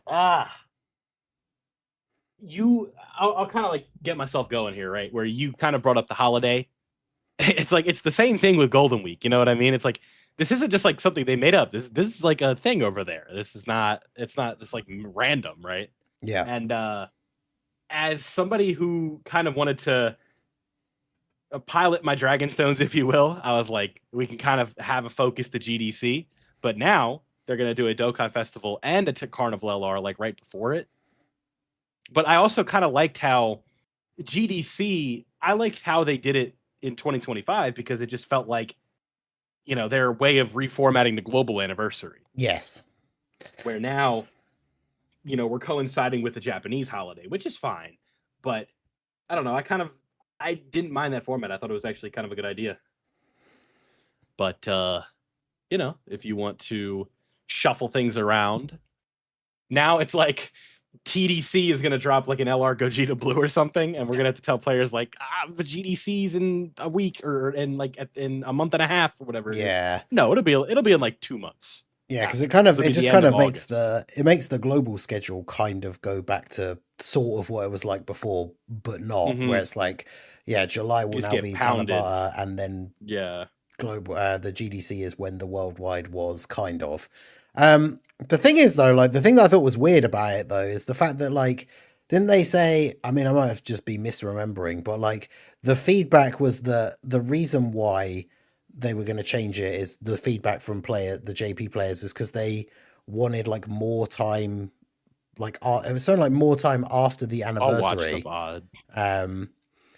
Yeah, the thing that doesn't make sense to me is like the anniversary and the GDC are like the two biggest celebrations of the year. So if they push the GDC back, it means you have more time after the anniversary to save for the GDC. But then it means once the GDC is over, you've only got a short amount of time until next year comes around and then the next anniversary. So you're widening the gap on one side and then reducing the gap on the other side. So then you don't end up with any more or less time between them, like in any sort of beneficial way, because then we'll still be in that situation that global used to be in with like, or global was in when the sync sort of first lined up, where going from that first ever having the GDC or the Tanabata celebration like later in the year in like September, and then the 10th anniversary being in like the end of January, is kind of awkward having such a short gap in between the two. And yeah, this is like a thing that's just exacerbated. I don't know. It just seems weird. Like the bigger gap between the anniversary and the GDC will be cool because there are a lot of people that those are the only two celebrations that they really focus on. But yeah, then after the GDC is over, you have a much shorter gap before the anniversary comes around again, which is then just going to be super awkward. I thought that my genius idea of listening to the VOD was going to work, but that was very hard to listen to because I was trying to listen to you too. I do think that no, what I was gonna say is with the old schedule, the Memorial Dragonstones will probably go back to what they were before. It's kind of what I think. Okay. That'd be nice. I spent a lot during that anniversary. Yeah, that could help. Because I forgot what exactly did they change it to again? The schedule? The Memorial Dragonstones. I believe it was They GDC. changed it, right?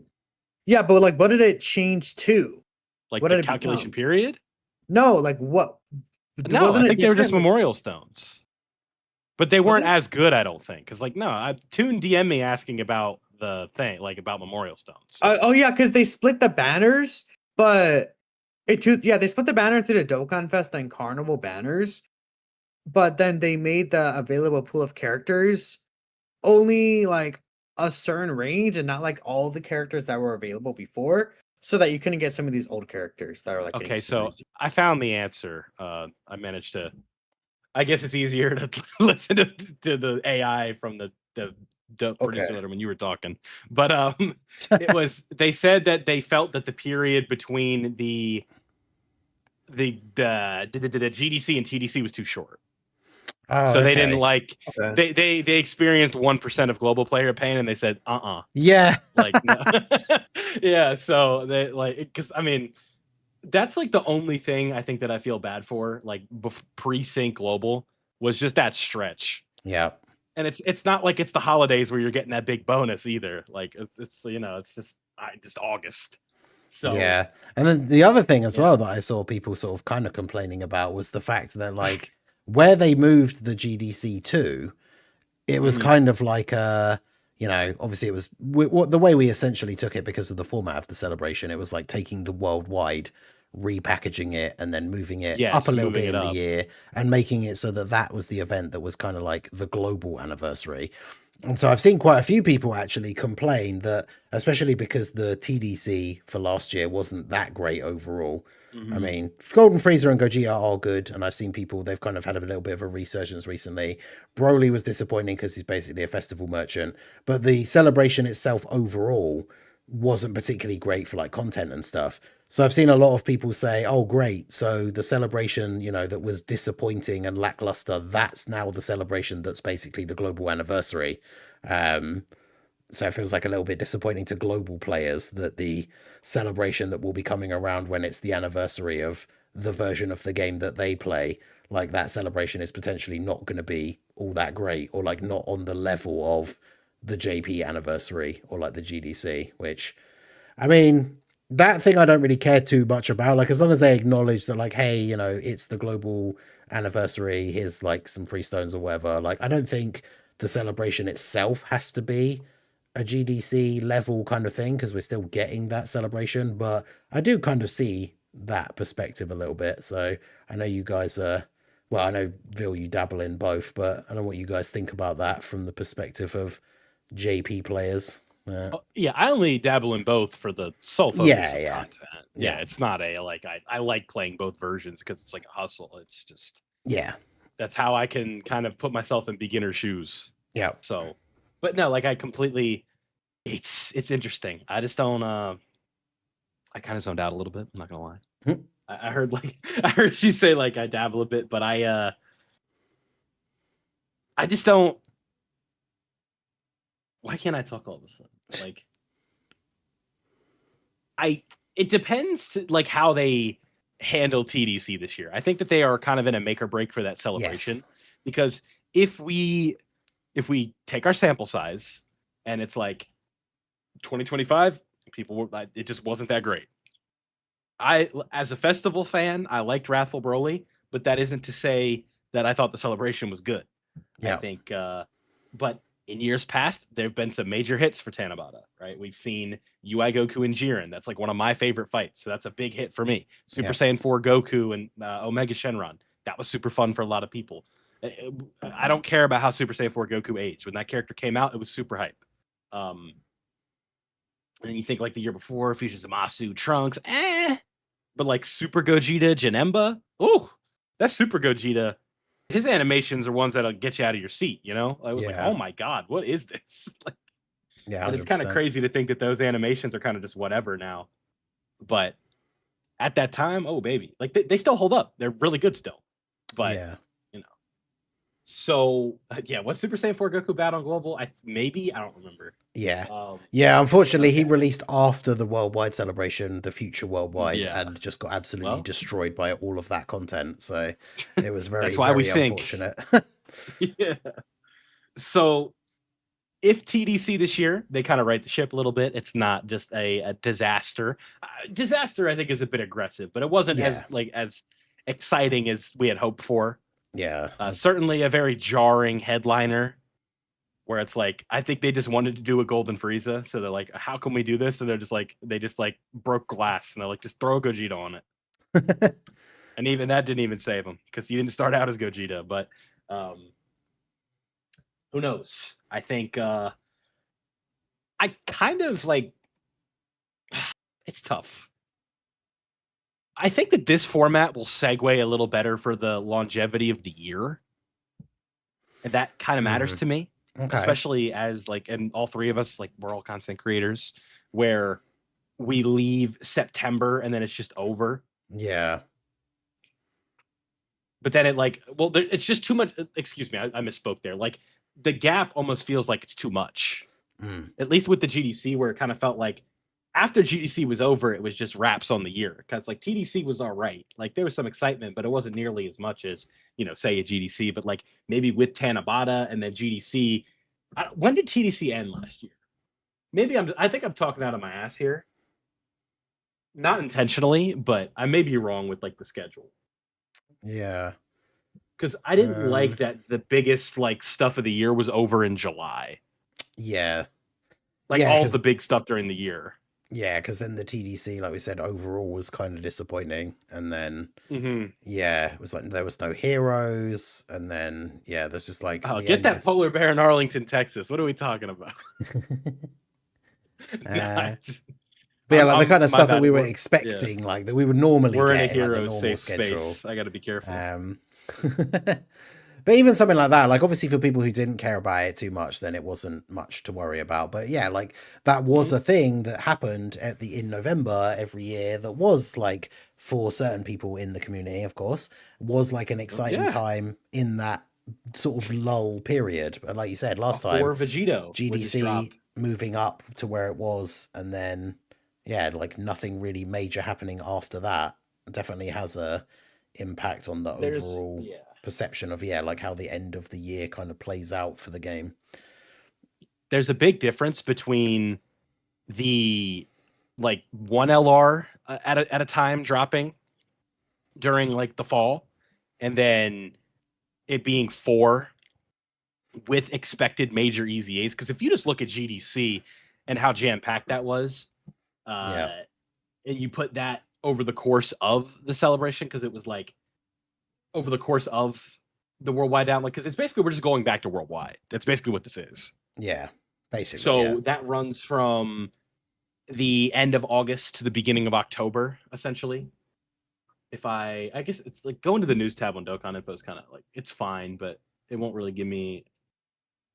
Oh boy, I just want to look at this. So it's like worldwide download celebration 2024. Yeah, nice Google search. That did not help. Yeah, so it's like, you know, Broly and all them, they drop on like the 28th of August or something like that. And then you're kind of out of there. And then with 2024 in specific, we got like those extra EZAs with Janemba and Gogeta. Yeah. And I remember people were saying that like that anniversary, not even GDC. See, I went over 2 there, but that worldwide download celebration was kind of a miss. Yeah. The characters were really good, but the content wasn't great. And then bam, you get like that memorial battle and then Gogeta and Janemba. And I remember vividly someone saying it went from like a 6 out of 10 to like a 9 out of 10, just like that. So TDC didn't do that. TDC, there was less room for content. Didn't like 7 characters drop during TDC last year? I think it was literally 7. Not new, just in general, like EZAs and things like that. So kind of shuffling out of that and going back to a jam-packed September into October. I guess I don't know, because I'm thinking about like now I'm just going like full content creator brain, where more people are at home in July. Yeah. School is just starting back up for a lot of people at the end of August. I don't know. At the end of the day, like if they're dropping the characters that they're dropping, that people will be there. Like, not like people aren't in school for the anniversary, you know what I mean? But Yeah.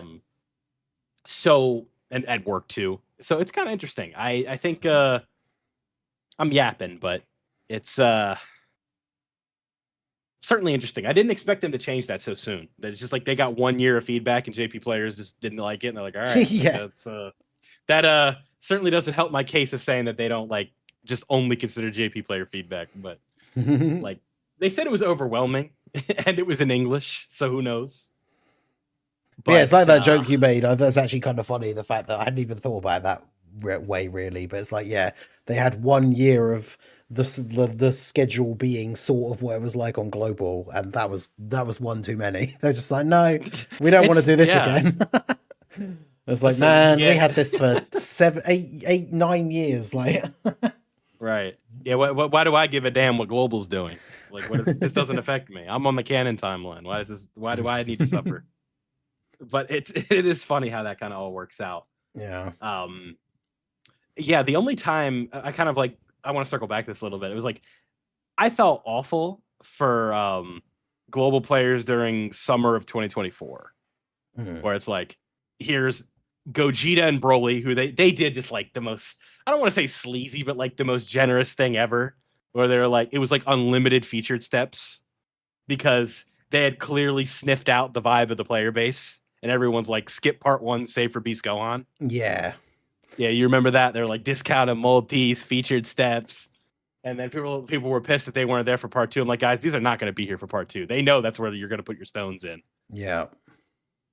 And so they do that. And then not only that, they drop a part 3 Tech UI Goku. I remember being live. I'm like, there's no way they do that. Like, that's just not enough time for people. And then they do that. And I'm like, there's no way they did that. Like, they're off their rocker. And they did it. And then on top of that, Cell Max, who's like the number 2 unit in the game or something like that.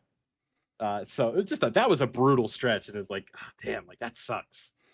But I think the way I kind of viewed it at the time, it was like, these are necessary growing pains to get to that sync. Yeah. And it's either you live with it or you don't. You could have skipped Cell Max and survived. I think that was kind of like. Could you? I don't know. I think so. Yeah.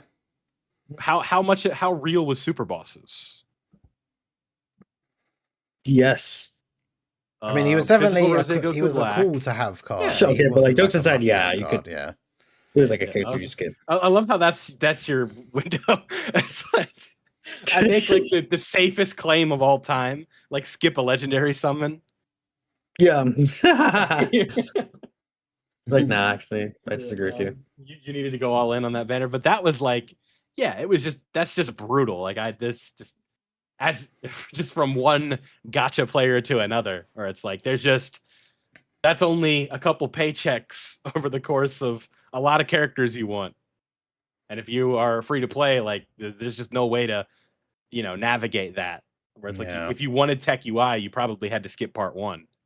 But that was a really, really good step up they did on those banners, whether it be kind of nasty or not. It was I think there were discounted steps and guaranteed featured that just had unlimited resets.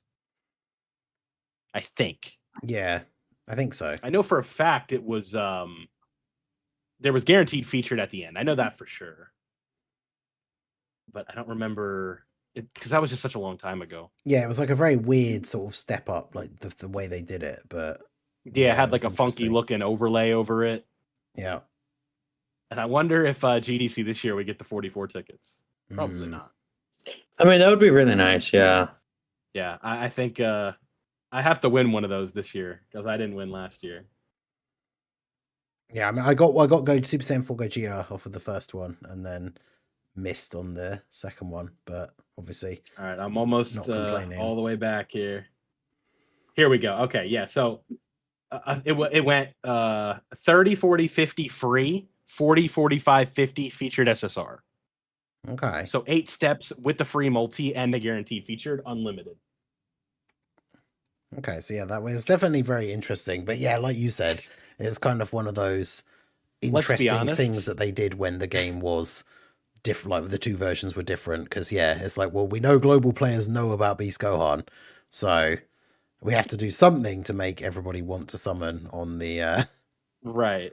On the let's be honest though, banners. Anniversary banners should just be like that. Yeah. Yeah. Thanks for the support. Here's a really good banner with great incentives and guaranteed to walk away with something if you dump what is that, 30, 40, 70, 120, 135, 120, so like 255, I think that is. Yeah. You dump 255 stones the anniversary banner, you get something. It may be the banner unit, but it's something. I think that's and that shouldn't be how every banner is, but I don't know. Like, I know I play Brave Souls, and every 5 multis is usually a featured on like good banners. And like, you know, and especially with the modern day where like pity in a lot of these gacha games is not hard to get to. Yeah. It's just, I don't know. If we're being realistic, I think that would be like a nice incentive for banners. And I think that format is actually really good. And it definitely promotes less skipping, because that certainly is the optimal way to play this game, is to basically skip everything except for these banners. Yeah. And if you dump 2,500 stones that you saved over the course of the year into a banner with featured SSRs, and like, you know, you're getting more than just free multis, it's you know, the light at the end of the tunnel. But you probably have to trade pity for that. I don't know if you could do this format with pity. That'd be too much, I think. That's because it's like, obviously, like if you poll the community, it's like, yes, make it as easy as possible to pull the characters and give me pity. But yeah. It's like, you kind of got to find the balance, right? Because it's like, obviously I want the character too, but you know, they got to make money if you want Well, people have to realize it's a gacha game, man. Right, yeah, exactly. We talked about this, where I was getting destroyed for not being a good voice for player rights. Yeah. I can't believe you, man. This is a gacha game. Can't believe you would do that. I was definitely an 11th anniversary Coper in part 1. I'll say that. But why wouldn't I be? I mean, I'm trying to be most excited. anniversaries build up to part 3. It's just that yes. Obviously, this time there wasn't really a part 3. How was I supposed to know that they were going to voluntarily downgrade like the whole celebration? Also, GDC was so good that you would assume they would follow up with something similar to that, but right. Yeah, exactly. So I was like, yeah, it's like, even in videos like that, I'm like, okay, let's see what happens. We get to part 3, or like the end of part 2, this still sucks. We can talk about it, but right now we're not there. And yeah, but what were we talking about? Yeah, we're just talking about the schedule change overall. Right. Yeah, like the schedule change. I have to see what the picks are and how things go before I could say like W change, L change. Yeah. It's an L for the save for GDC effort. Yeah. It's a W for... How is it a W?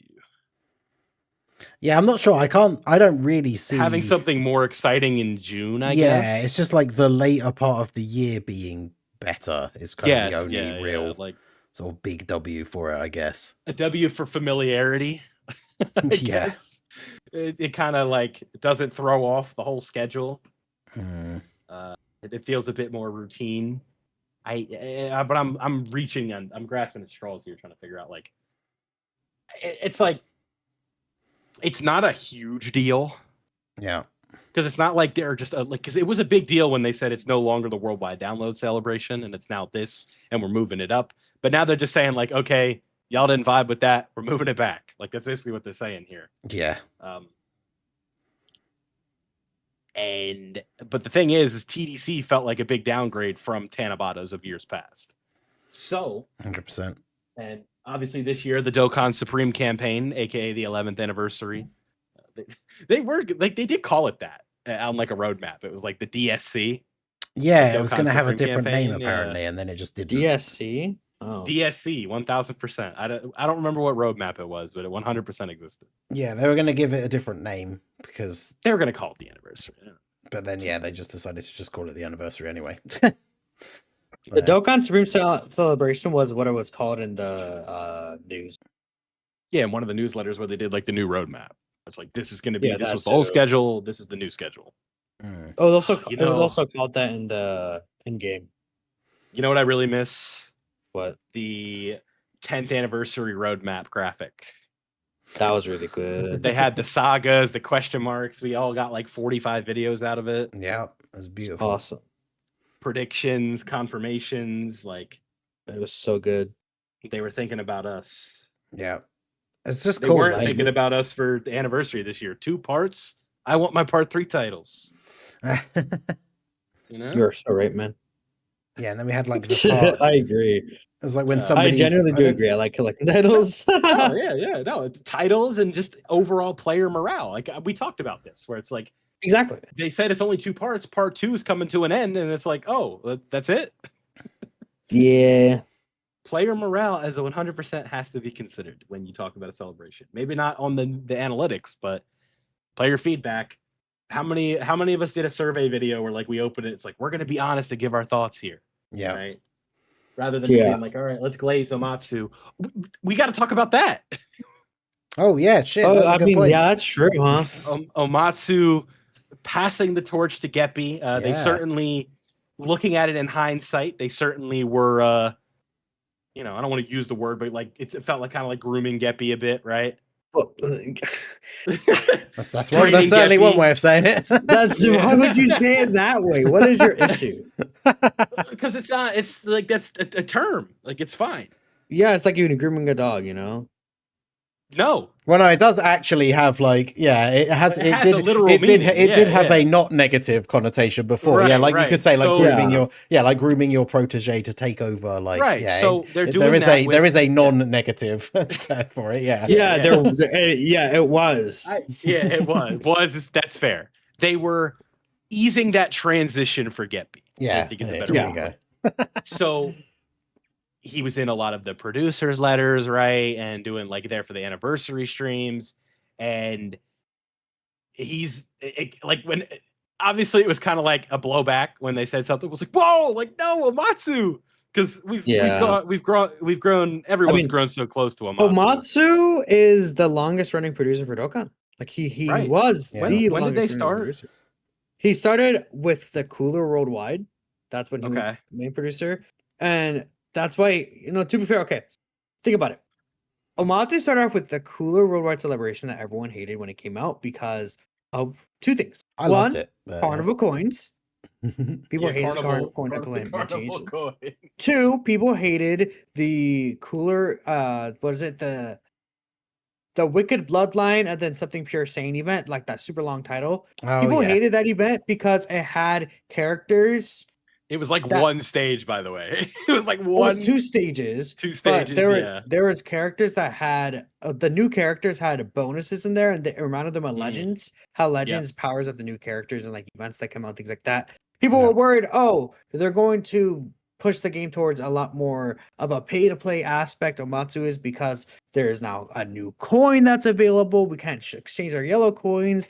They're doing Dokkan Fest Carnival is going to make us want to spend more money, and then they're going to want us to spend money on the new characters in order to beat the new events. And that obviously never really happened. Yeah. Well, yeah, because So- didn't we? I seem to remember. I think you did it. I think we both did it. But like, people complained about like, oh, this event you have to have the new characters to beat it. They're making the game pay to win. And then like you and I both did videos beating it with like a free to play team. It's like, Yeah. yeah, it's like, it's yeah, really no, nice. no, you don't. Like, Yeah. Try like a Legends Extreme battle during like an anniversary or something without the anniversary units. You're just in hell. Mhm. Right. And that certainly was not the case with this. But I was kind of wondering, I asked that question just because like he really took over as producer like a year after I had started creating content myself. So really, it feels like for the vast majority of me kind of like being tapped in and knowing players in the community and things like that, yeah, I've never really known a world where I've been consistent with content and Omatsu hasn't been the producer. yeah, So it is kind of a weird feeling knowing it's like now, oh, Geppy, right? Instead of saying like, oh, Omatsu, what's going on here? yeah. Now everyone gets to blame It's- Geppy for all the future And I also said though, like if Geppy was one of the leaders of this Dokkan Frontier initiative, then I'm like, we may be in good hands because this was fun. Yeah. But certainly, I can't imagine we're going to notice that many changes. I feel like Dokkan's a pretty well-oiled machine at this point. Yeah. And like we it's said not like, before, right? It's not like Omatsu was the producer, now it's Geppy, but it's not like he made all of the decisions like himself and everything, right? Like, so, and the funny thing is, we don't know exactly when the transition sort of took place or when the reins are fully handed over, because like I already saw people saying that like Saiyan Day or the new game mode, like whether they like it or dislike it, is all because of Geppy, and it's like, I do probably wasn't. Yeah, they else, probably hasn't moved on to everything is now his decision like just yet. But there's also something that has to be debunked that I know people are saying that you probably know where I'm going with this, but like the take right away was like, bro, 11th anniversary was so bad they demoted him. oh, I haven't even heard that. Jeez. Yeah, that was the take. Yeah, that because the 11th anniversary was bad, they gave him the boot, and that is just. I'm sure that decision was made before, like when that celebration was been done. You know what I mean? Yeah, that's crazy. Do you like my voice there? I do the same thing when I talk about Aura. I did. I enjoyed it. Thank you. But that was like a thing that I saw where it's like, bro, this celebration was so bad it got him canned. Damn. Like, no. Yeah, I'd missed that. That's crazy. I can't imagine that job is like the easiest thing in the world, and especially if they're doing it for so long. Yeah. There's a reason that they shuffle through them. But hey, Geppy will lead us into maybe the golden era. The golden age. I don't know if it's possible to get to the golden era now in 2026. I mean, there's a lot of magic of 2015 to 2019 Dokkan that you really just can't recreate anymore. Yeah. It's a very established medium, especially in like content creation. It's kind of like the guys you watch are the guys you watch. Yeah. And the characters have all gotten their first iterations. And now we've also reached that setting of if you don't have Dokkan original animations, like you look like shit. That's how people interpret it. When they're kind of people were complaining about these characters' animations because they weren't on the level of UI and Evo. Yeah. The new one, you know who I'm talking about. So it's I don't know, but Omatsu, longest running Dokkan producer. Yep. And that's the thing, like, ride. Yeah, the game, that's the thing that people like. Obviously, certain decisions will have been made by certain people, certain decisions by others, and we'll never really know exactly. But like, there obviously, over the few years from him taking over as the main producer, there's obviously been some stuff that wasn't great, whether it be certain decisions or certain celebrations, like overall or whatever. But like, you think about the last few years where he has been the producer, the game has done some pretty great stuff, and we've seen some pretty great improvements. The syncs, Pity finally coming to the game, like regardless of what you think of it, whether you think it's too much or whatever, like the fact that we just didn't have it before, like all of these changes that have made the game significantly better, that have all come from his time being the producer. Like, it's pretty cool. I think it's one of those things where maybe in a year or so, maybe it won't take that long, I don't know, I think people will look back at the quote unquote like Omatsu era maybe a bit fonder than they were at the time, when obviously it's very easy to, every time something bad happens, everyone just blame Omatsu. But yeah, I think in the future we'll look back on it more kindly, I think. Not me. I'm good. Like, it's like Omatsu had a good run. It's really you got to think about it. Like, I wonder how much play he had in the 10th anniversary Purunga Wish, where that it really a gacha game. It really, the problem is that's all hypotheticals, and we'll probably never know. Yeah, but he like, that's as generous as it gets. Yep. Minimal effort, headliner for free. Now, I know that there definitely is that like the camp of people that say like it's just carrying a really bad celebration, but like that matters. Yeah. What are you playing? Like, for the vast majority of the player base is playing the content for the Dragon Stones to summon for the characters. Yeah, exactly. It's like, I get it if you want to challenge yourself in other ways, but I don't know. I'm just complaining. I'm complaining about people complaining. It's the endless cycle. Yeah. You can't avoid it. Omatsu is the reason why Super Divers happened. Well, we can't say that in this room. No, I mean, that's obviously they're two completely separate things, but Prof's still just mad about Heroes. I mean, I agree. Where's my Heroes EZAs that they promised us? They still haven't got. Oh, the promised is a stretch. Well, I mean, the news said that they were still going to do them, and then they haven't done them. So that's yeah, they just needed to get you in specific to shut up. no. Give me those. That's the problem. Yeah, they didn't realize when they don't get them, you're going to be louder. Exactly. That's the problem. Exactly. If you want me to shut up, give me what I want. it was you're the Batista club. Yeah, give me what I want. Exactly. 100%. Is there anything else that we need to talk about today? No, I think that brings us to about it. But yeah, I think interesting to see what the future holds with now we're in the Geppy era. Saiyan Day, I would say so far W. One minor point as well. I very much appreciated that they released the new game mode the day before Saiyan Day, because that's one of the things we talked about in the past with like pacing, and they didn't just drop like 50 million things all on the same day. So I kind of like that the new mode came out the day before, and then we had Saiyan Day the next day. I thought that was quite nice. So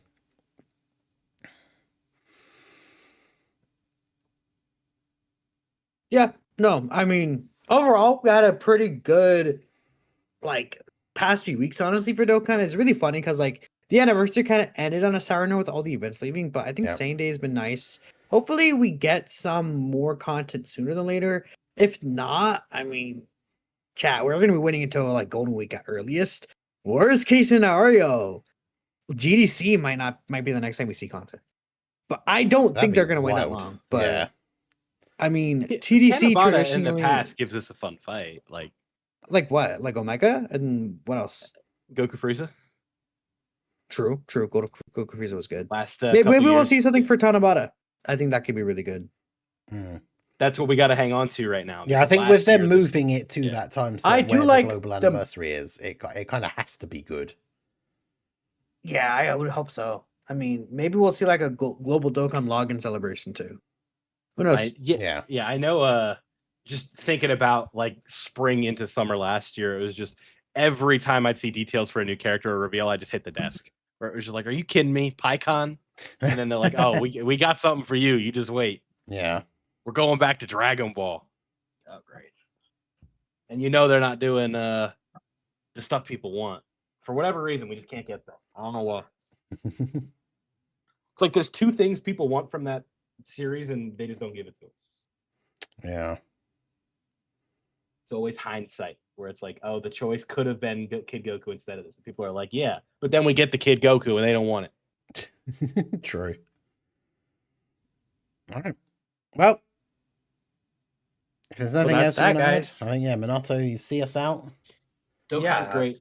It's the greatest game of all time. It's just, True. Before we end it, someone in chat said if Hit's good in Squadron. No, Hit was always good. You should always play Hit. Anyways, guys, maybe we'll see Hit Dokkan Fest next. I did just hit my I hit 3,500 days login. Oh wow, that's awesome. Crazy. So that's what always logging in. I don't remember where I'm at. I'm at playing this game. I'm at 24 or something. Crazy. Yep. So let us know what you guys are thinking. I mean, we appreciate y'all for watching the stream live. If you're listening, just in the future, leave us a comment, and I don't know if there's anything else for you guys wanted to say. No, I don't think so. Just appreciate you guys coming out. Saiyan Day's cool overall. Look forward to what's next. I'm not really sure what that's going to be at this point, like we said, so it'd just be interesting to see. It's just going to be the next time we'll be live will be the April Fool's Dokkan Fest, so it might not really be a super exciting time, but we'll still be here to cover it regardless. Yeah, and who knows, maybe it will be something cool, but I guess we'll have to wait and see. Appreciate y'all for watching. It's me, Minato Splash, the Mastingen, and Vilify here. We'll catch you guys in the next one. Peace out. See ya.